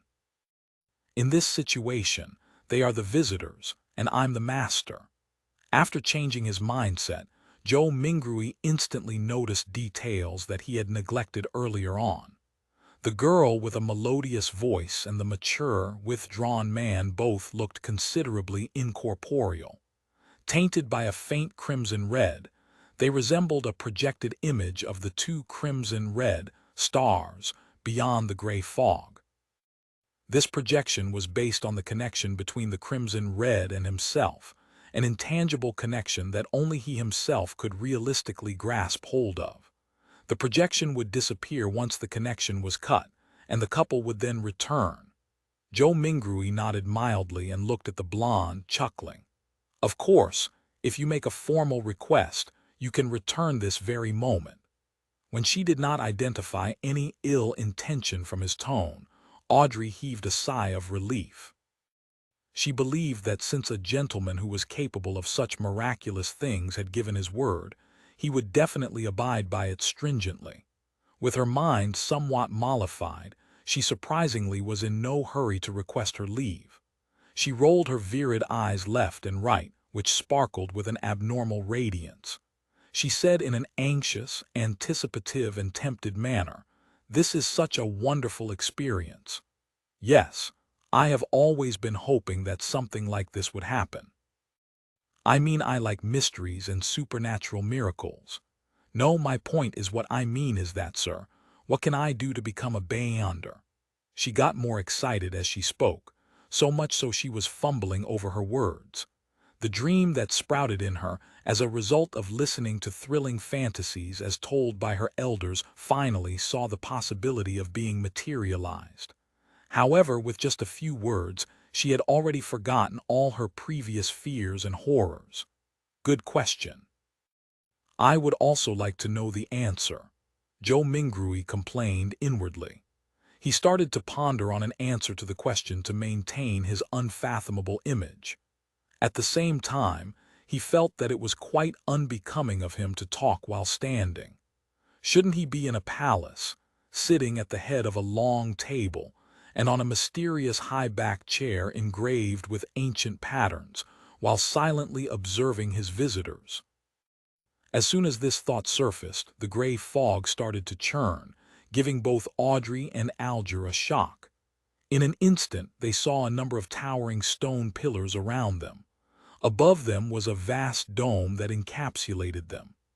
This entire edifice looked magnificent, grand and lofty, just like a legendary palace for giants. Directly under the dome where the gray fog gathered, a long, bronze table appeared with 10 high-backed chairs on either side in a symmetrical arrangement. Along with a chair on the other two ends of the long table, the back of each chair dazzled and shone faintly with crimson red, drawing the outlines of weird constellations that differed from reality. Audrey and Alger sat face to face, sitting next to the seat of honor. The girl looked to her sides and could not help but mumble, "How fascinating." "It is certainly fascinating." Joe Mingrui extended his right hand and caressed the edge of the bronze table a little while, maintaining an unperturbed expression. Alger inspected the surroundings, and after a few seconds of silence, he suddenly opened his mouth and answered Audrey's question in place of Joe Mingrui. "Are you alone? If you want to become a Beyonder, join the churches of either the Evernight Goddess, the Lord of Storms, or the God of Steam and Machinery. The majority of us will not meet a Beyonder our entire lives. This has caused churches, and even some clergies within some of the biggest churches, to suspect the same. While this is the case, I am certain to tell you that Beyonders still exist in courts, tribunals, and execution agencies. They are still fighting against the dangers that grow in the dark, only that their numbers are much fewer as compared to before and during the early days of the Iron Age." Joe Mingrui listened attentively, but he tried his best to present himself as paying little attention to Alger's words, much like how he was listening to kids telling stories. Relying on Klein's fragmented general knowledge of history, Joe Mingrui knew clearly that the Iron Age referred to the current epoch, which was the fifth epoch that began 1349 years ago. Audrey silently listened to Alger finish his sentence before sighing. "Mister, I know all about what you just said. I even know more than that, including the Nighthawks, the mandated Punisher, and the machinery hive mind, but I don't want to lose my freedom." Alger gave a low-sounding laugh and said vaguely, "You can't become a Beyonder without sacrifices. If you don't consider joining churches and accepting their given challenges, you can only seek the royal families and the few nobles with family histories of more than 1,000 years. If not, you can rely on your luck to search for clandestine evil organizations." Audrey puffed her cheeks subconsciously and looked around in a fluster. After confirming that both the mysterious man and Audrey did not notice her tick, she pressed, "Are there no other solutions?" Alger sank into silence. About half a minute later, he turned around to look at the mysterious man who was watching the two of them in silence. Realizing that Joe Mingrui had no plans to make any comment, he looked back at Audrey and said with deliberation, "I have 2 sets of Sequence 9 potion formulas." "Sequence 9. Joe Mingrui muttered to himself. "Really? Which 2 sets?" Audrey clearly knew what the Sequence 9 potion formulas meant. Alger leaned back slightly and replied unhurriedly, "As you know, humanity can only depend on potions to become real Beyonders, while the names of potions come from the blasphemy slate. After constant translations into Jotun 1, Elvish, Ancient and Modern Hermes, and Ancient Fasak, they have undergone changes to match the day and age of that era. The essence is not in their names, but whether they portray the core characteristics of the potions. I have a Sequence 9 potion named Sailor. It enables you to have excellent balancing capabilities. Even if you were on a boat in a rainstorm, you will be able to walk about freely as though you were on land. You will also gain immense strength and illusory scales under your skin. They will enable you to swim like a fish and be difficult to catch. You will move agilely underwater just like marine animals. Even without any equipment, you will be able to easily submerge underwater for at least 10 minutes. Sounds great. The Keepers of the Seas from the Lord of Storms. It was called by that name in the past." Alger did not pause and continued. "The second set of Sequence 9 potions is called Spectator. although I am not sure what it was called in the past. This set of potions enables you to have an exceptionally sharp mind with acute observational abilities.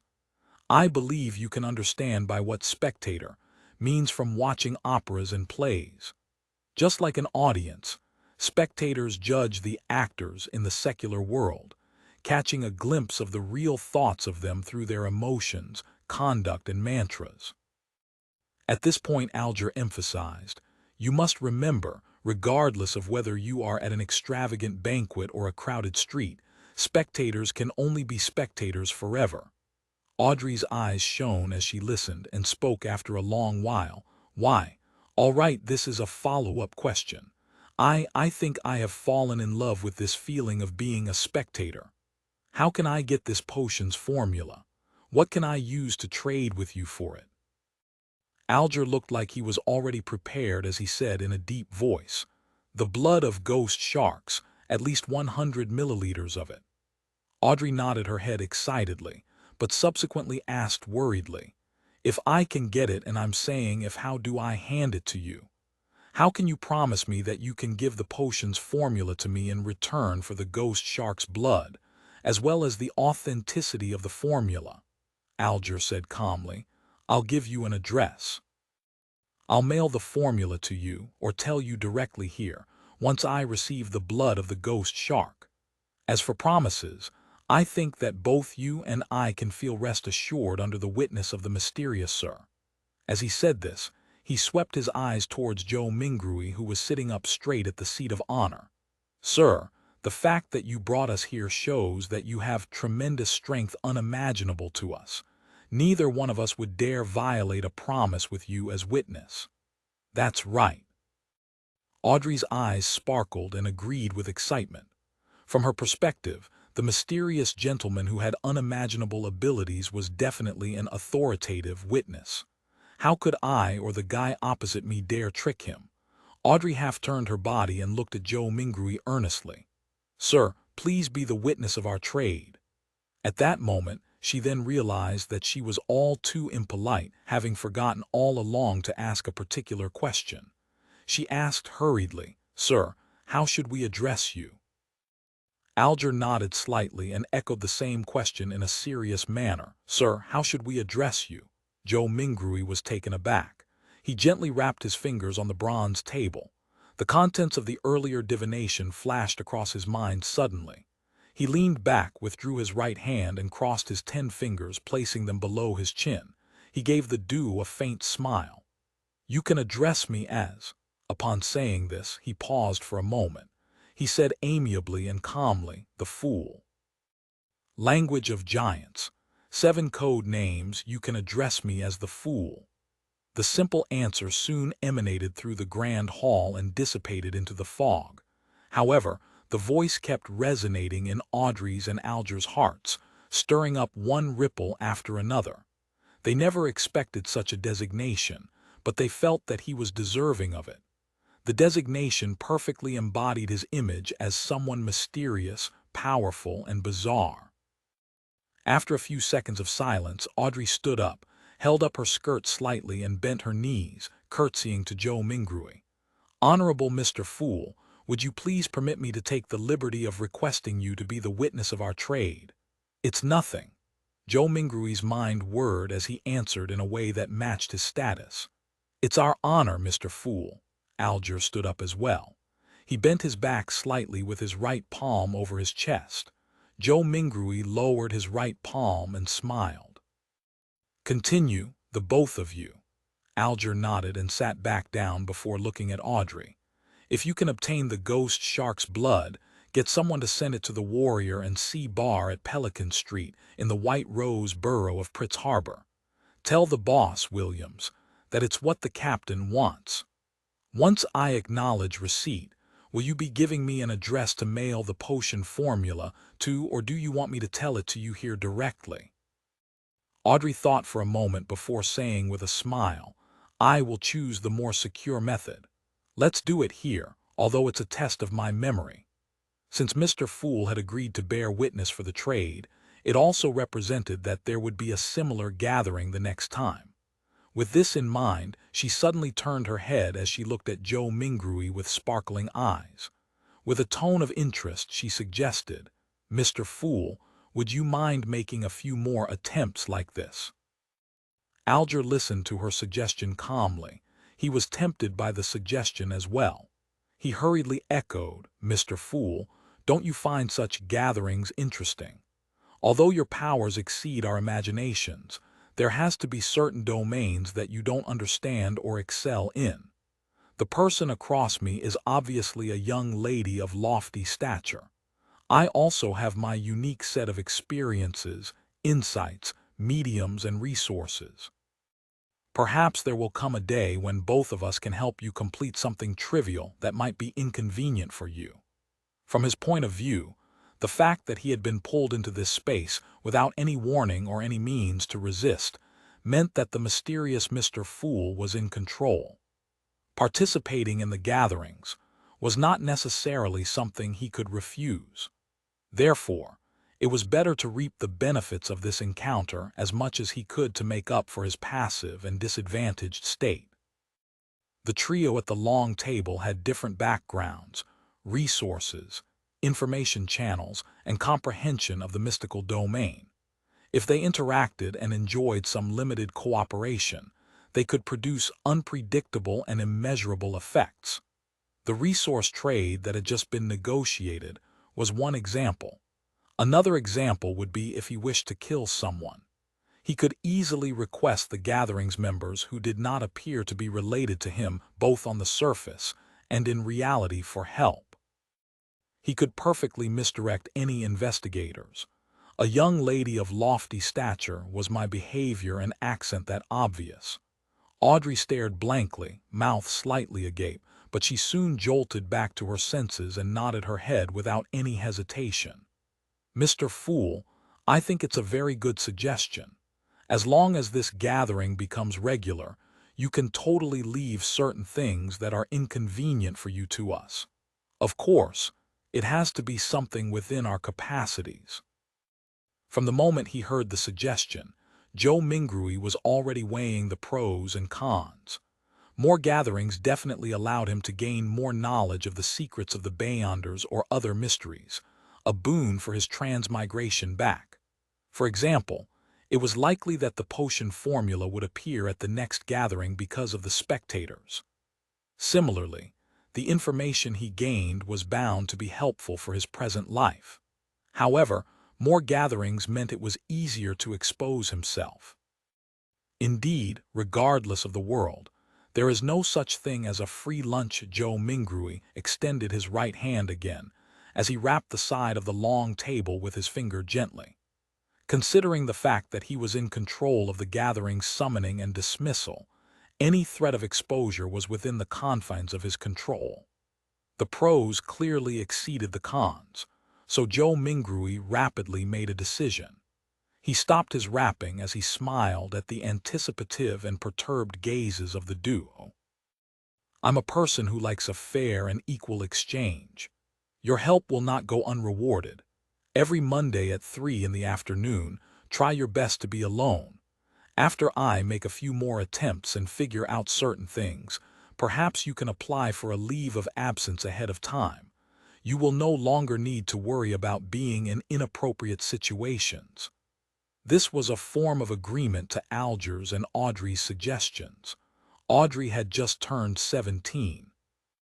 Having been taken care of her entire life, she had the character of a young girl. Therefore, she could not help but clench her fist and gradually pump it in front of her chest when she heard the fool's reply. Without waiting for Alger to say a word, Audrey said in excitement, her eyes glowing, "Then, shall we give ourselves code names? After all, we can't use our real names for conversation. Although I might not be able to deceive Mr. Fool regarding my true identity, the person opposite me poses some danger. I must not let him know who I am." "Good idea," answered Joe Mingrui in a simple and relaxed manner. Audrey's mind immediately began whirring as she aired her thoughts as they came to her. "You are Mr. Fool, which is derived from tarot cards. Then, as a fixed, long-term and secretive gathering, We should be uniform in our designations. Yes, I'll also choose one from the tarot cards.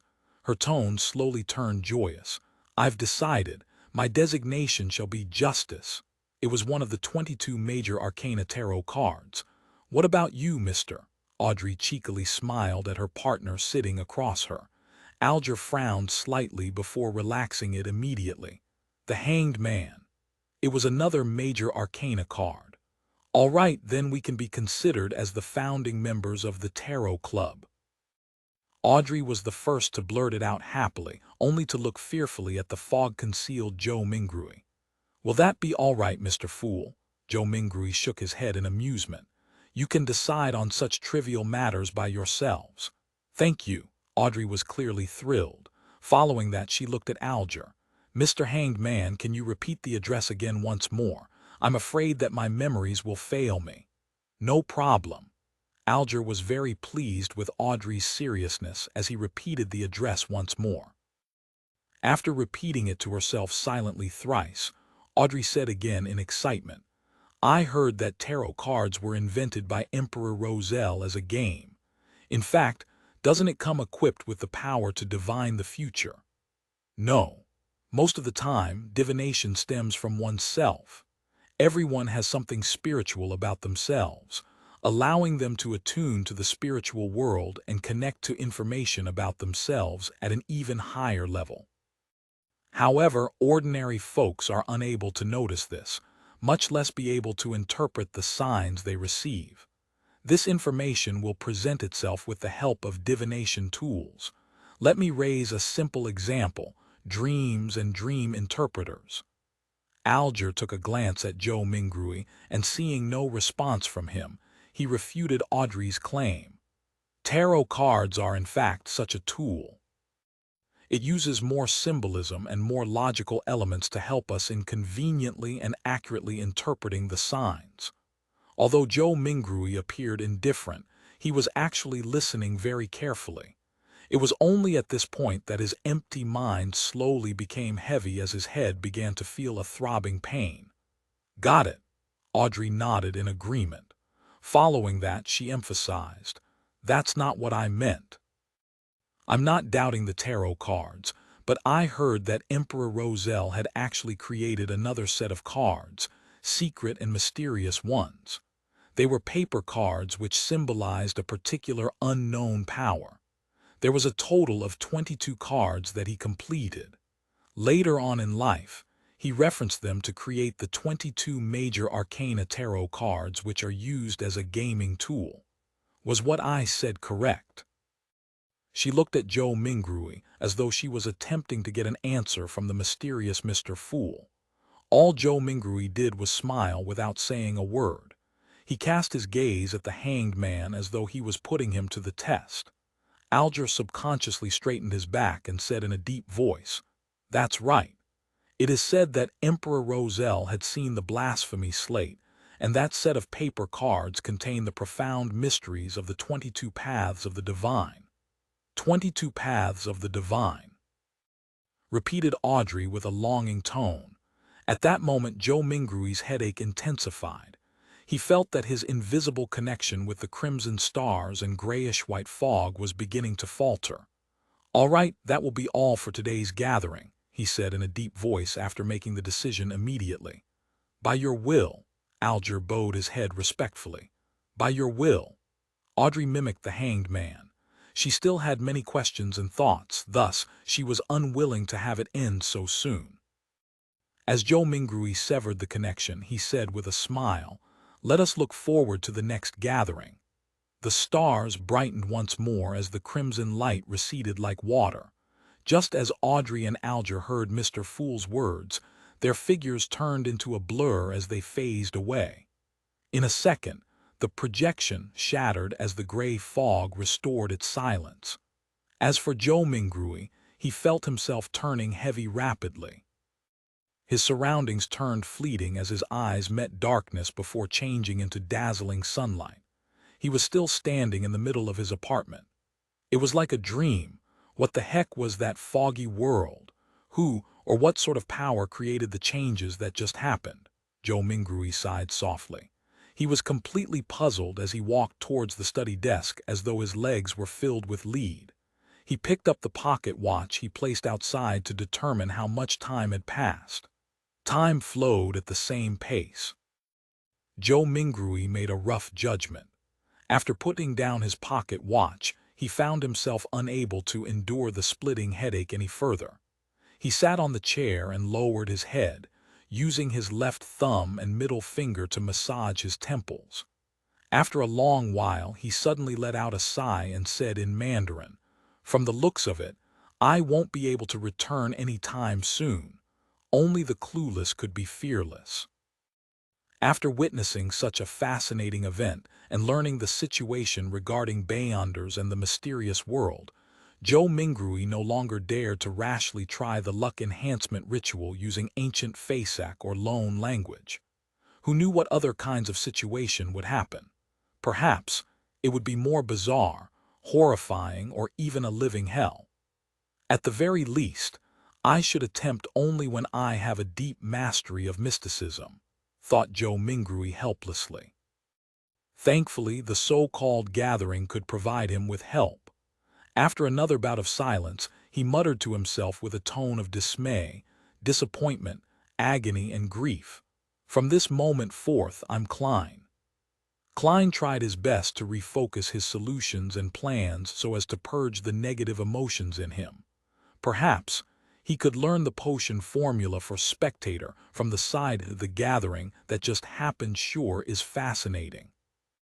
People who reside in different places across the world can reduce hundreds of kilometers to just mere inches and discuss face-to-face while supplying each other's needs.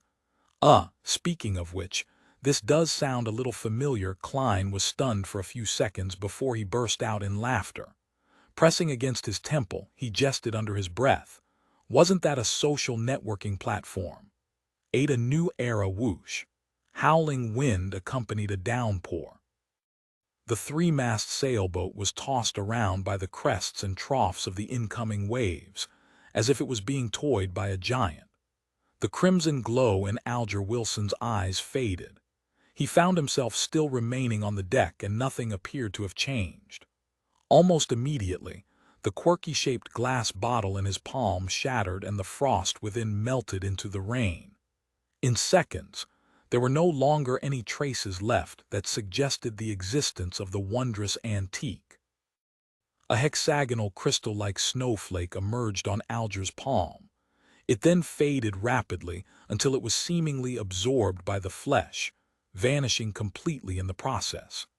Alger nodded his head in a hardly noticeable manner, as if he was thinking about something. He remained still and silent for a full 5 minutes. He turned around and headed for the cabin.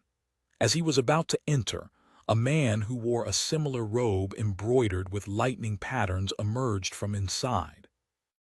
This man, who had soft blonde hair, paused and looked at Alger. He held his right fist to his chest and said, "May the storm be with you." Alger replied with the same words and gesture. There were no emotions on his rough face, which had a well-defined structure. Alger entered the cabin after the greeting and proceeded to the captain's cabin situated at the far end of the corridor. Surprisingly, he did not encounter any sailors on the way. The whole place was as quiet as a graveyard. Behind the door to the captain's cabin, a soft brown carpet overlaid the floor. A bookshelf and a wine rack took the opposite side walls of the room. The books with their yellowish covers and wine bottles with their dark red color looked peculiar under the flickering candlelight. On the desk with the candle, there was a bottle of ink, a quill, a pair of black metallic telescope, and a sextant made of brass. Behind the desk sat a pale, middle-aged man wearing a captain's hat which had a skull on it.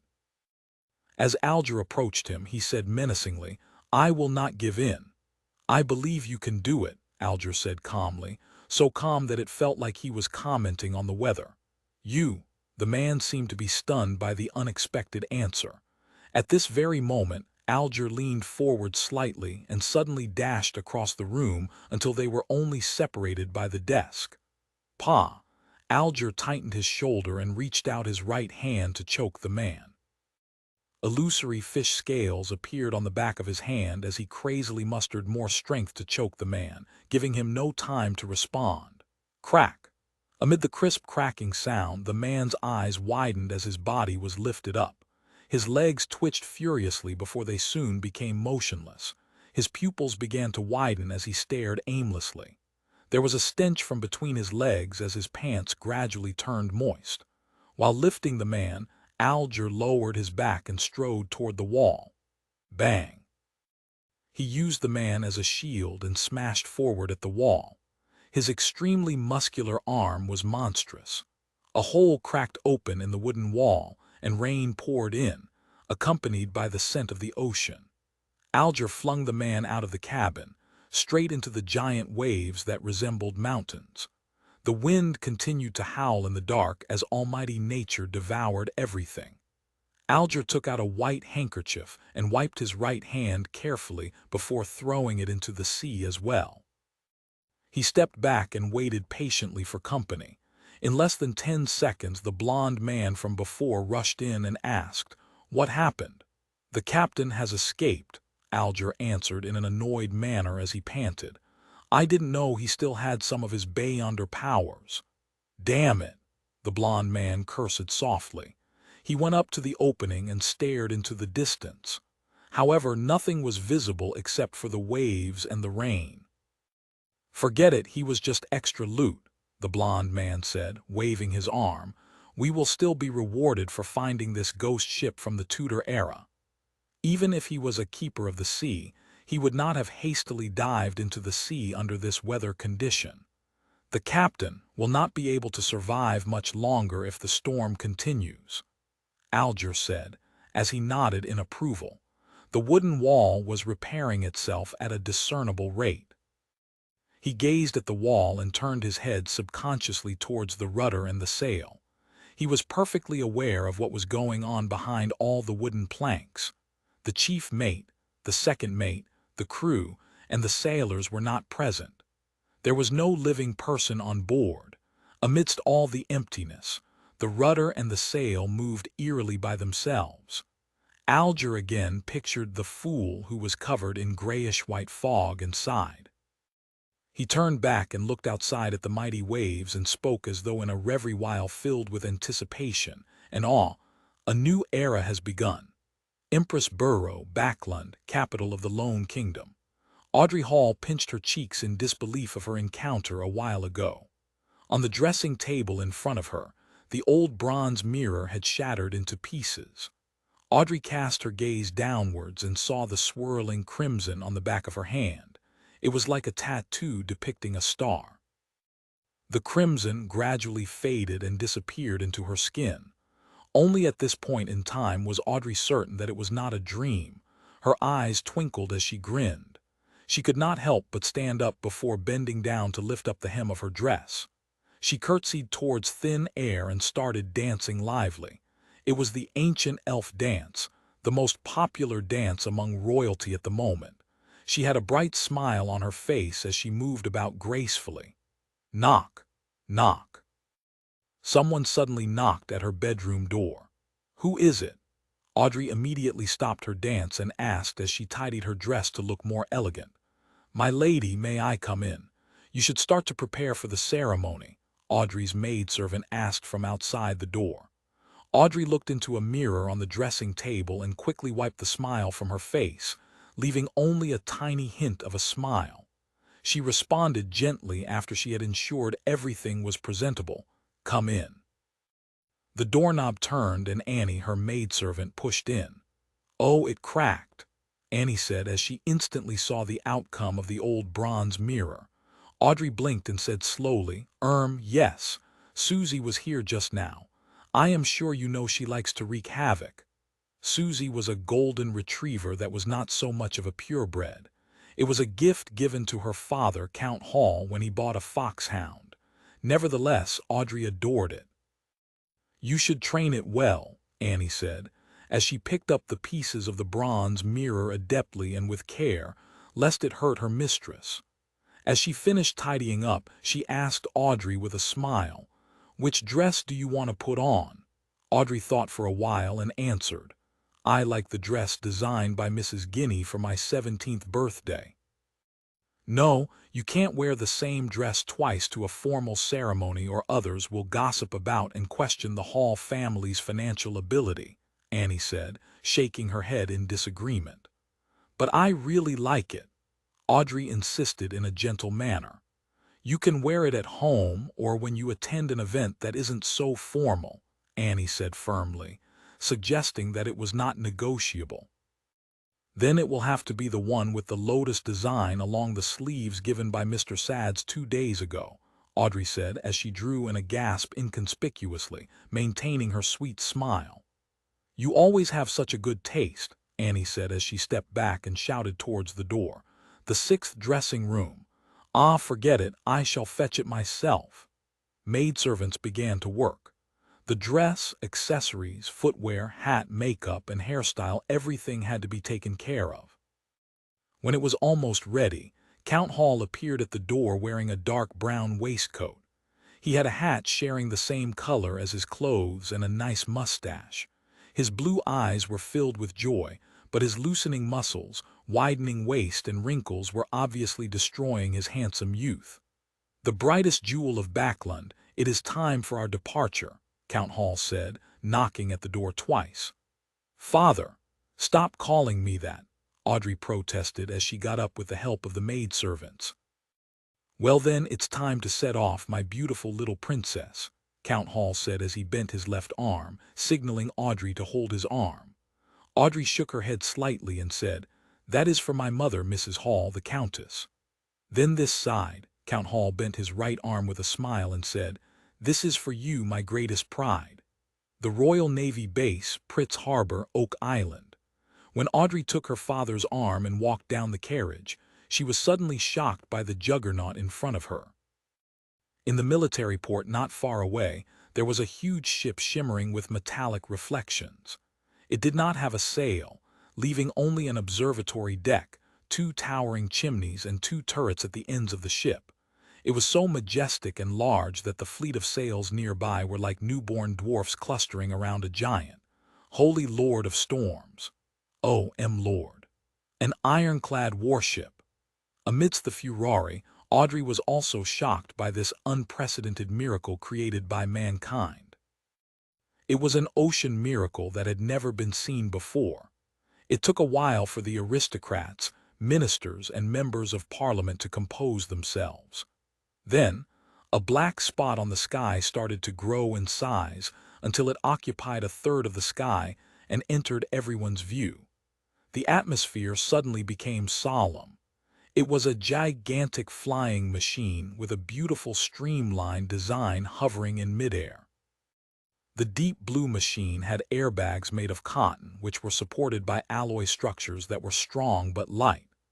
The alloy structure's bottom had openings mounted with machine guns, projectile launchers, and muzzles. The exaggerated humming noise from the ignition steam engine and the tail blades produced a symphony that left everyone amazed. The king's family arrived on their airship, exuding a lofty and indisputable authority. 2 swords, each with a ruby crown at the handle, were pointing vertically down and reflected the sunlight on both sides of the cabin. They were the Sword of Judgment emblem which symbolized the Augustus family and has been passed down from the previous epoch. Audrey was not yet 18, so she had not attended the introductory ceremony, which was an event led by the Empress that marked one's debut into the Backland social scene, to announce her adult status. Therefore, she could not be nearer to the airship and had to remain silent at the back to watch the entire event. Nevertheless, it did not matter to her. In fact, she was relieved that she did not need to deal with the princes. The miracle that mankind used to conquer the sky touched down gently. The first ones to step down the stairs were the handsome young guards who wore red ceremonial uniforms with white trousers. Decorated with medals, they formed 2 lines with rifles in hand. They were awaiting the appearances of King George Roman III, his queen, and the prince and princess. Audrey was not new to meeting important people, so she showed no interest at all. Instead, She had her attention on the two statue-like black-armored cavalry flanking the king.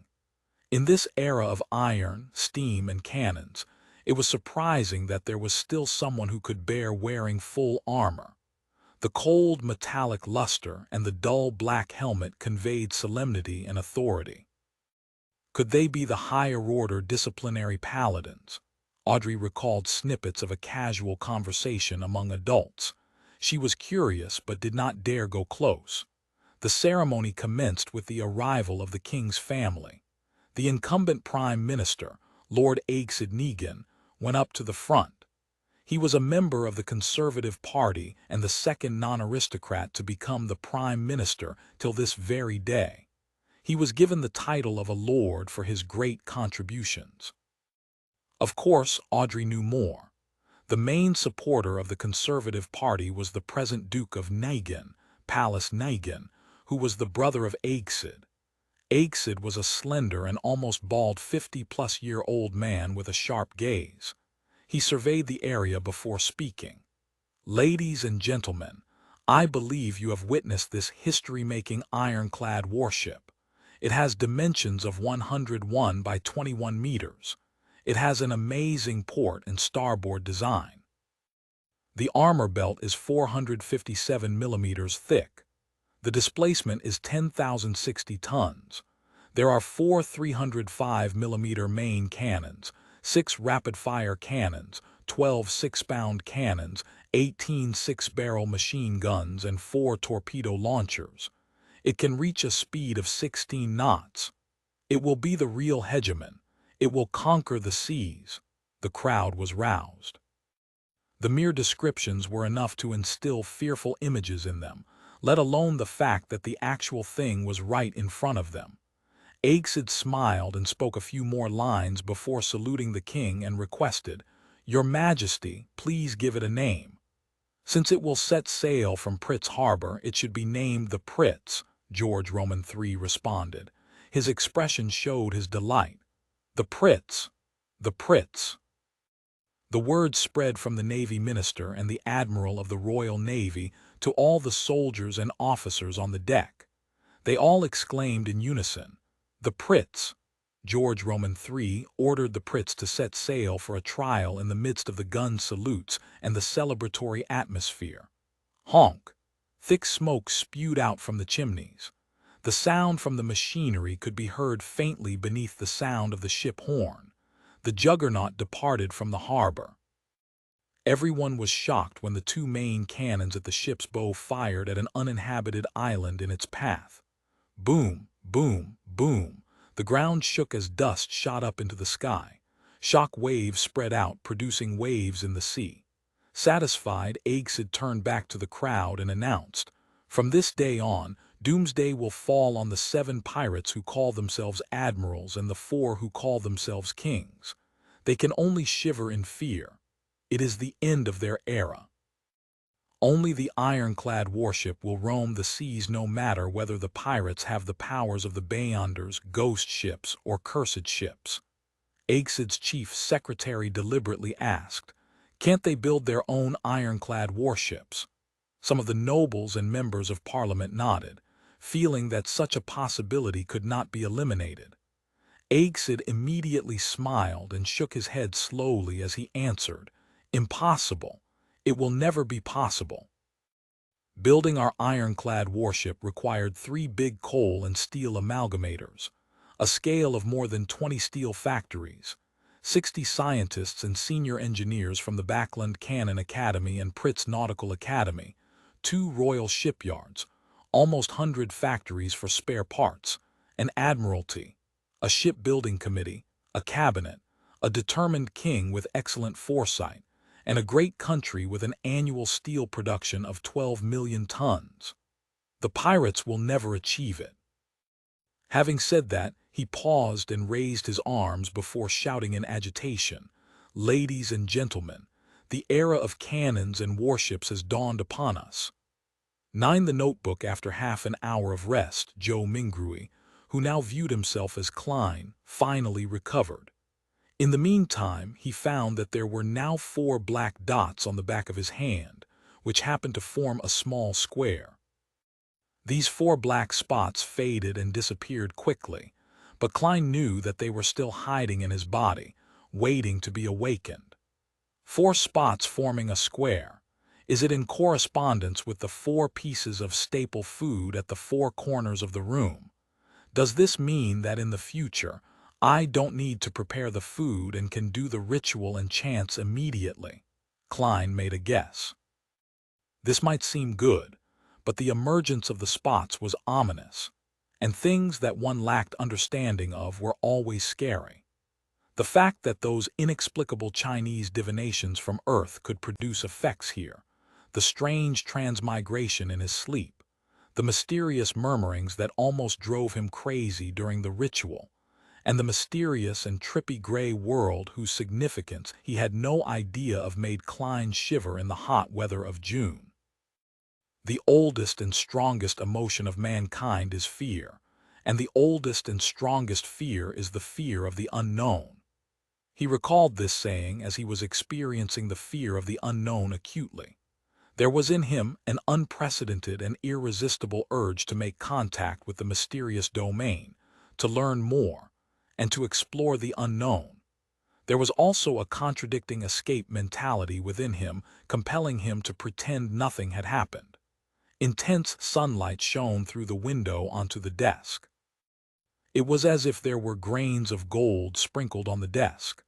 Klein gazed at the desk, feeling as though he had come into contact with warmth and hope. He relaxed slightly, and a strong sense of fatigue washed over him. His eyelids were as heavy as lead as they kept closing themselves. It must have been the combined effect of the sleepless night and the tiring encounter.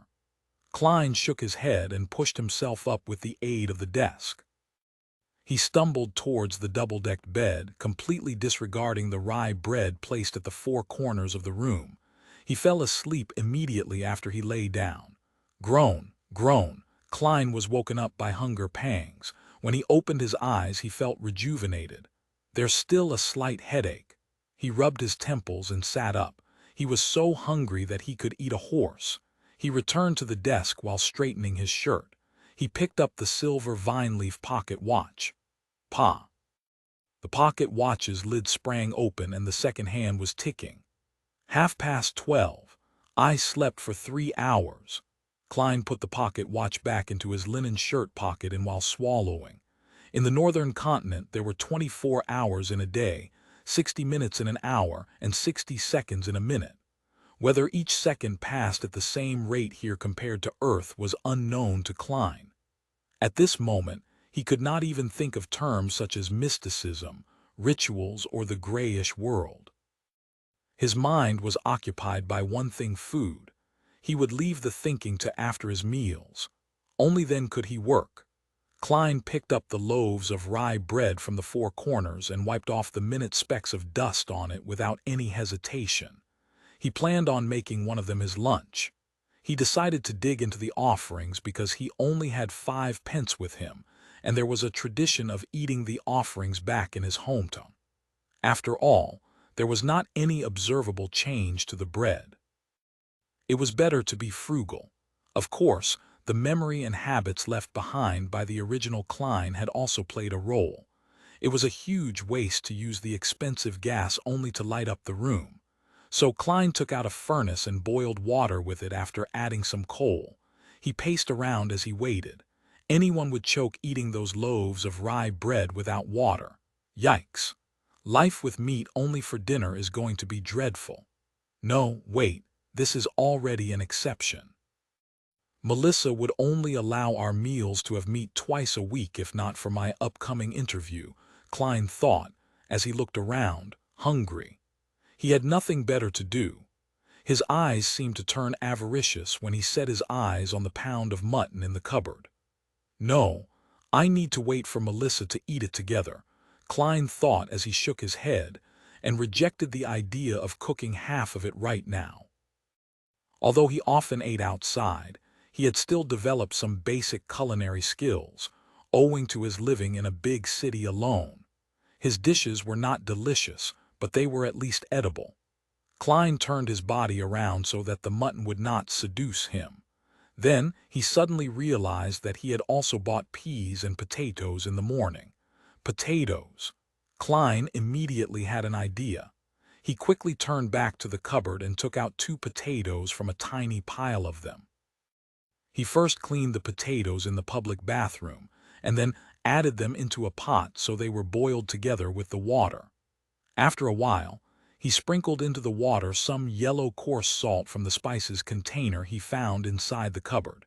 He waited patiently for a few minutes before lifting the pot and pouring the soup into a few cups and a bowl. He took out the potatoes with a fork and placed them on the desk at the end. Ffffffffff. He blew at the potato as he peeled it bit by bit. The fragrance of boiled potato diffused through the air. It smelled very appetizing. He salivated crazily. The heat could not deter him any longer.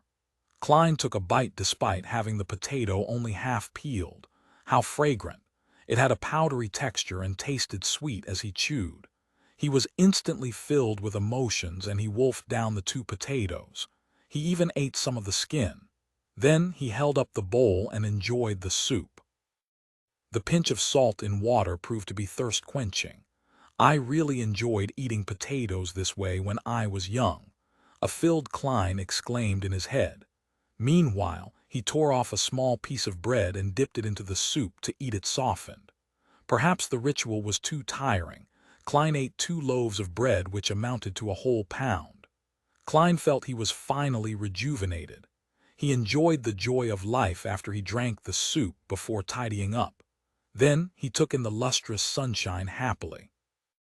He sat back at the desk and began planning. I can't escape.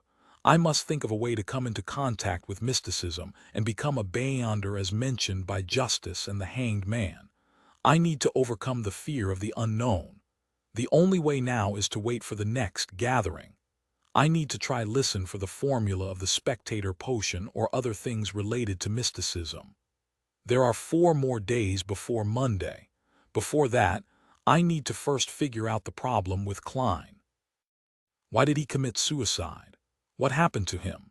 Unable to transmigrate back and wash his hands of everything, Klein picked up the notebook that lay on the table. He wanted to find hints that could help him regain his lost memory fragments. The original Klein obviously had the habit of taking notes. He also liked to write diaries.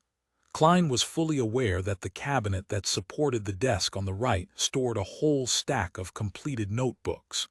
The book he had began on the 10th of May. Matters regarding his school and mentor, as well as content pertaining to knowledge, were at the beginning. 12th May. Mr. Azek mentioned that the common language used by the Balaam Empire in the southern continent also developed from ancient Phasak, a branch of Jotun. Why is this so? Does this mean that every sentient living being once spoke the same language? No, there has to be a mistake. According to the revelation of Evernight and the Book of Storms, giants were not the only hegemons of the world in primordial times.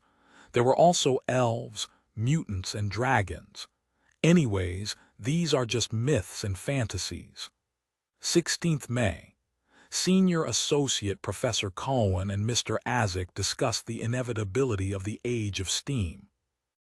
Mr. Azek opined that it was just a coincidence because if it wasn't for Emperor Roselle, the northern continent would still be wielding swords like the southern continent. Mentor argued that Mr. Azek had placed too much emphasis on the contribution of an individual. He believes that with progress, even if there wasn't an Emperor Roselle, there would be an Emperor Robert. Therefore, the Age of Steam might come late, but eventually come nevertheless. I found little meaning in their discussion. I prefer discovering new things and unraveling the hidden past. Perhaps I am more suited to study archaeology than history. 29th May. Welch found me and told me that he had acquired a notebook from the 4th epoch. Oh my goddess! A notebook from the 4th epoch. He didn't want to ask the archaeology department students for help, so he came to Nea and me to help him decode the contents. How can I refuse? Of course, I can only do it after my graduation defense. I can't afford diverting my attention at this stage." This caught Klein's attention. Compared to the notes about history and viewpoint disagreements, the appearance of a notebook from the fourth epoch might have led to Klein's suicide. The fourth epoch was the epoch before the present Iron Age. Its history was mysterious and incomplete. Due to the fact that very few tombs, ancient cities, and records had been found, archaeologists and historians could only refer to the ambiguous records provided by the 7 major churches that centered around their religious teachings to roughly form the original picture. They knew the existence of the Solomon Empire, the Tudor dynasty, and the Trunsost Empire. Having set his sights on solving the mystery and restoring history, Klein didn't have much interest in the first 3 eras, whose roots were closer to legends. He was more interested in the fourth epoch, also known as the Age of the Gods. So Klein was concerned for his future career and thus focused on the interview. But it was all futile. Klein could not resist exclaiming. Universities were still very scarce, and the majority of students were either from noble or wealthy families.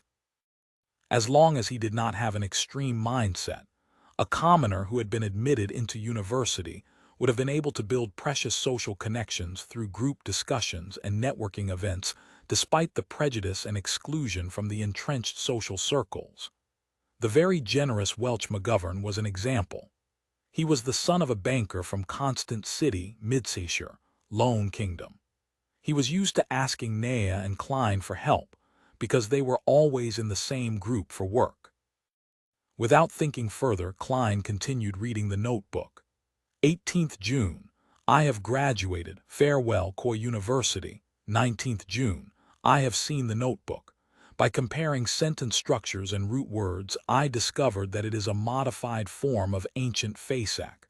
More precisely, over the course of its 1,000-year history, the Fasak language had changed constantly, a little at a time.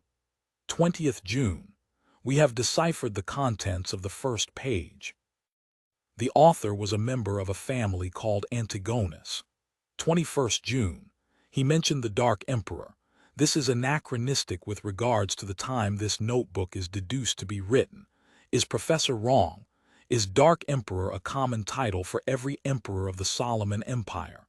22nd June, the Antigonus family apparently had a very high standing in the Solomon Empire. The author mentions that he was making a secret transaction with a person named Tudor. Tudor. Is it related to the Tudor dynasty? 23rd June. I am trying to restrain myself from thinking about the notebook and going to Welch's place. I need to prepare for the interview. It's very important. 24th June. Nea tells me that they have found something new. I think I need to check it out. 25th June. From the new deciphered content, the author had accepted a mission to visit the nation of the Evernite, situated at the summit of the highest peak of the Hornisus mountain range. Oh my goddess! How can a nation exist at the summit of that peak, which is over 6,000 meters above sea level?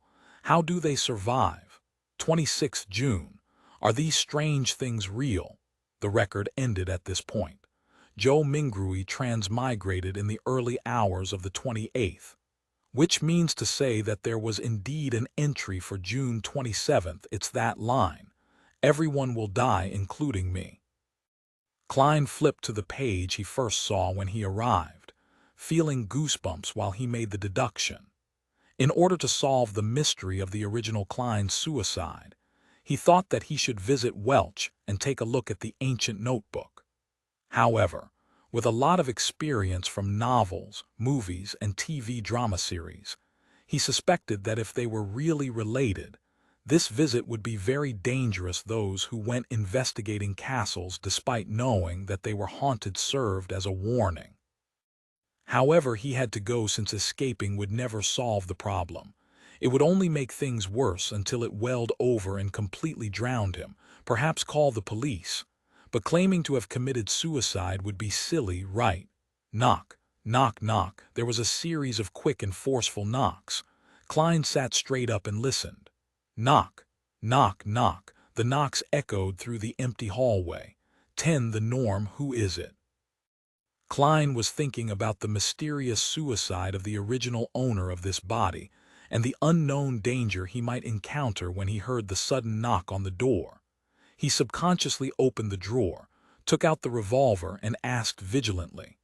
The other party was quiet for 2 seconds before a slightly sharp voice, in Awa's accent, replied, "It's me, Mountbatten, bitch Mountbatten." The voice paused for a moment before adding, "Police, bitch Mountbatten." When Klein heard this name, he immediately thought of the owner of this name. He was the policeman in charge of the street where the apartment was located. He was a rude, brutal, hands-on man. But perhaps only such a man could be a deterrent for alcoholics, thieves, part-time thieves, villains, and hooligans. And his unique voice was one of his trademarks. "Okay, I'll be right there," Klein responded loudly. He had planned to put the revolver back into the drawer, but thinking that he had no idea why the police was outside and that they might search the room or do other things, he cautiously ran to the stove where the flames had already been extinguished and put the revolver in it.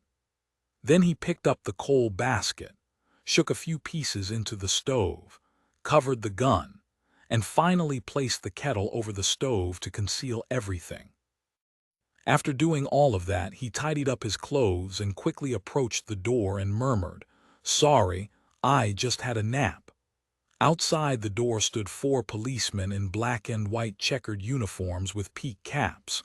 Bitch Mountbatten, the one with a brown beard, coughed and said to Klein, "These 3 inspectors have something to ask you." "Inspectors?" Klein looked at the shoulder badges of the other 3 reflexively, and found that 2 of them had 3 silver hexagons and 1 had 2, both of which looked superior to bitch Mountbatten, who had only 3 chevrons. As a history student, Klein did little to no research into the ranks of police epaulets, except that bitch Mountbatten often boasted of being a senior sergeant. So these 3 are inspectors. Influenced by conversations with Benson, Welch, and his classmates, Klein had the common sense to make way and point into the room. "Please come in. How might I help you?" The leader of the 3 inspectors was a middle-aged man with sharp eyes. He seemed to be able to read the mind of a person and make them fearful. His eyes were wrinkled, and the edge of his hat revealed light brown hair. He looked around the room and asked in a deep voice, "Do you know Welch McGovern? What's wrong with him?" Klein quivered and blurted back, "I'm the one asking the questions." The dignified middle-aged police inspector had a stern look in his eyes. The inspector next to him, also wearing 3 silver hexagons, looked at Klein and smiled gently. "Don't be nervous. It's just a routine questioning." This policeman was in his 30s, with a straight nose and gray eyes that, like a lake in an ancient forest that no one visited, gave him an indescribable sense of depth. Klein took a breath and organized his words. "If you mean Welch McGovern, the graduate of Coy University from Constant, then I'm sure I know him. We are classmates with the same mentor, Senior Associate Professor Quentin Cohen." In the Lone Kingdom, professor was not only a professional title, but also a position, just like the combination of professors and department deans on Earth. That meant there could only be 1 professor in a university's department. If an associate professor wanted to become professor, they had to wait for their superior to retire, or force out their superior with their abilities. As talents needed to be retained, the kingdom's Higher Education Commission had added senior associate professors in the 3-level system of lecturers, associate professors, and professors after years of observation. This title was given to anyone with high academic achievements or with enough seniority, but did not make it to the position of professor. At this point, Klein looked into the eyes of the middle-aged police inspector and thought for a second. "To be honest, our relationship is quite good. During this period, I met with him and Nea frequently to interpret and discuss the 4th epic notebook that belonged to him. Inspectors, did something happen to him?" Instead of answering, The middle-aged police inspector looked sideways at his gray-eyed colleague. The inspector with the peaked cap and ordinary looks replied mildly, "I'm sorry, Mr. Welch has passed away." "What?" Despite having some hunches, Klein could not help but shout out in astonishment. "Welch died just like the original owner of this body. That is a little scary." "What about Naya?" Klein questioned hurriedly. "Ms. Naya passed away too," the gray-eyed police inspector said quite calmly. "Both of them died in Mr. Welch's house." "Killed?" Klein had a vague guess. Perhaps it was suicide. The gray-eyed inspector shook his head. "No, the scene suggests that they committed suicide. Mr. Welch hit the wall with his head many times, covering the wall with blood. Ms. Naya drowned herself in a basin. Yes, the kind used to wash your face." "That's impossible."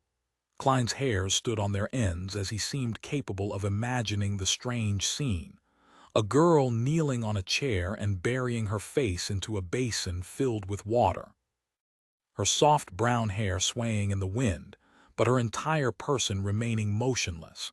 Welch falling to the ground and staring at the ceiling intently, his forehead in a complete blood-mangled mess, while the traces of the impact on the wall were evident though with dripping of blood.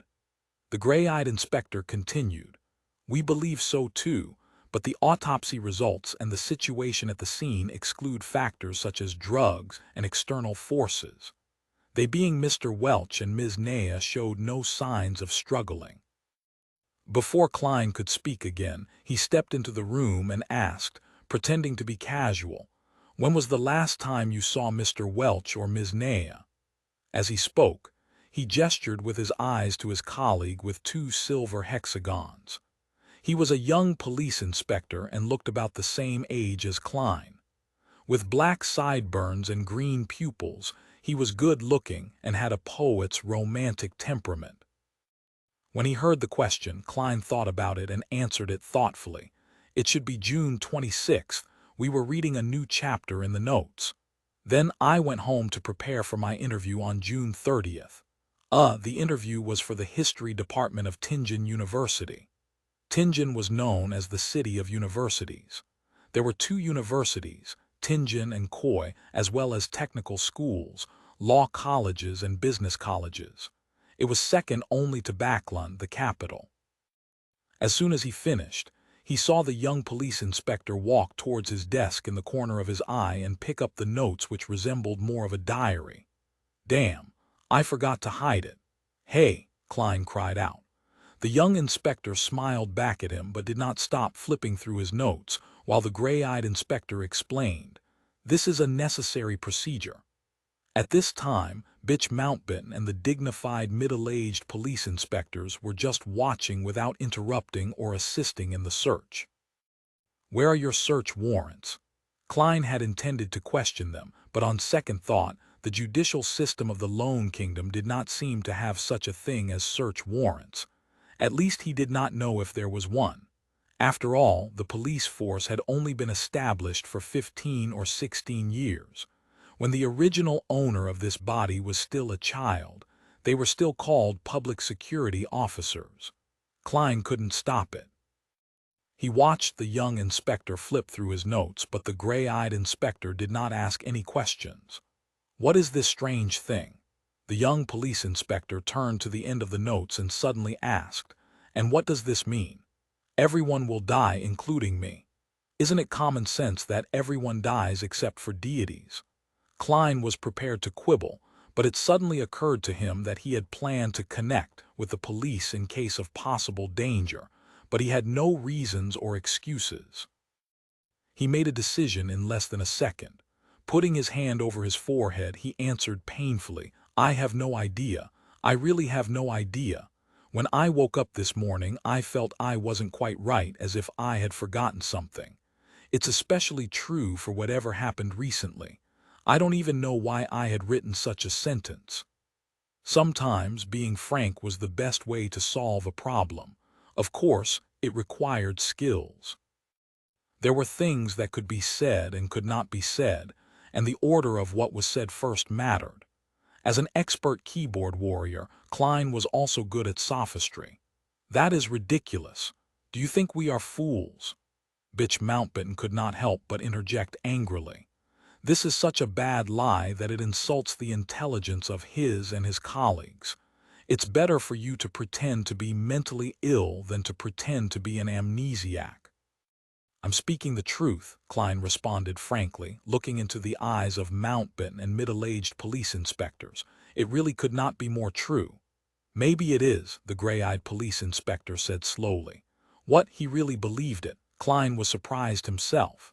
The gray-eyed inspector smiled at him and said, "An expert will come in 2 days, and believe me, she should be able to help you to recall your lost memories." Expert. Help me remember my memories. In the field of psychology, Klein frowned. Hey, what if his memories of Earth were exposed? He suddenly felt like facepalming himself. The young police inspector put down his notes and searched his desk and room. Fortunately, he focused on books instead of lifting the kettle. "Well, Mr. Klein, thank you for your cooperation. We advise that you'd better not leave Tingen for the coming days. If you have to, please notify Inspector Mountbatten or you'll become a fugitive," the gray-eyed police inspector warned. That's it. That's it for today. No other questions with deeper investigations, or taking me back to the police station to torture me for information. Klein was at a loss. Nevertheless, he wanted to solve the odd turn of events brought about by Welch too, so he nodded. That wouldn't be an issue. The inspectors exited the room one by one, and the young man at the end suddenly patted Klein on the shoulder. "It's really nice. Very lucky." "What?" Klein's face was puzzled. The green-eyed police inspector with a poet's temperament smiled and said, "Generally speaking, the norm is for all the involved parties to die in such an event. We are very glad and fortunate to see you still alive." After that, he exited the room and closed the door behind him in well-mannered manner. "The norm is for everyone to die together. Very glad that I'm still alive. Fortunate that I'm still alive." On this June afternoon, Klein was chilling all over.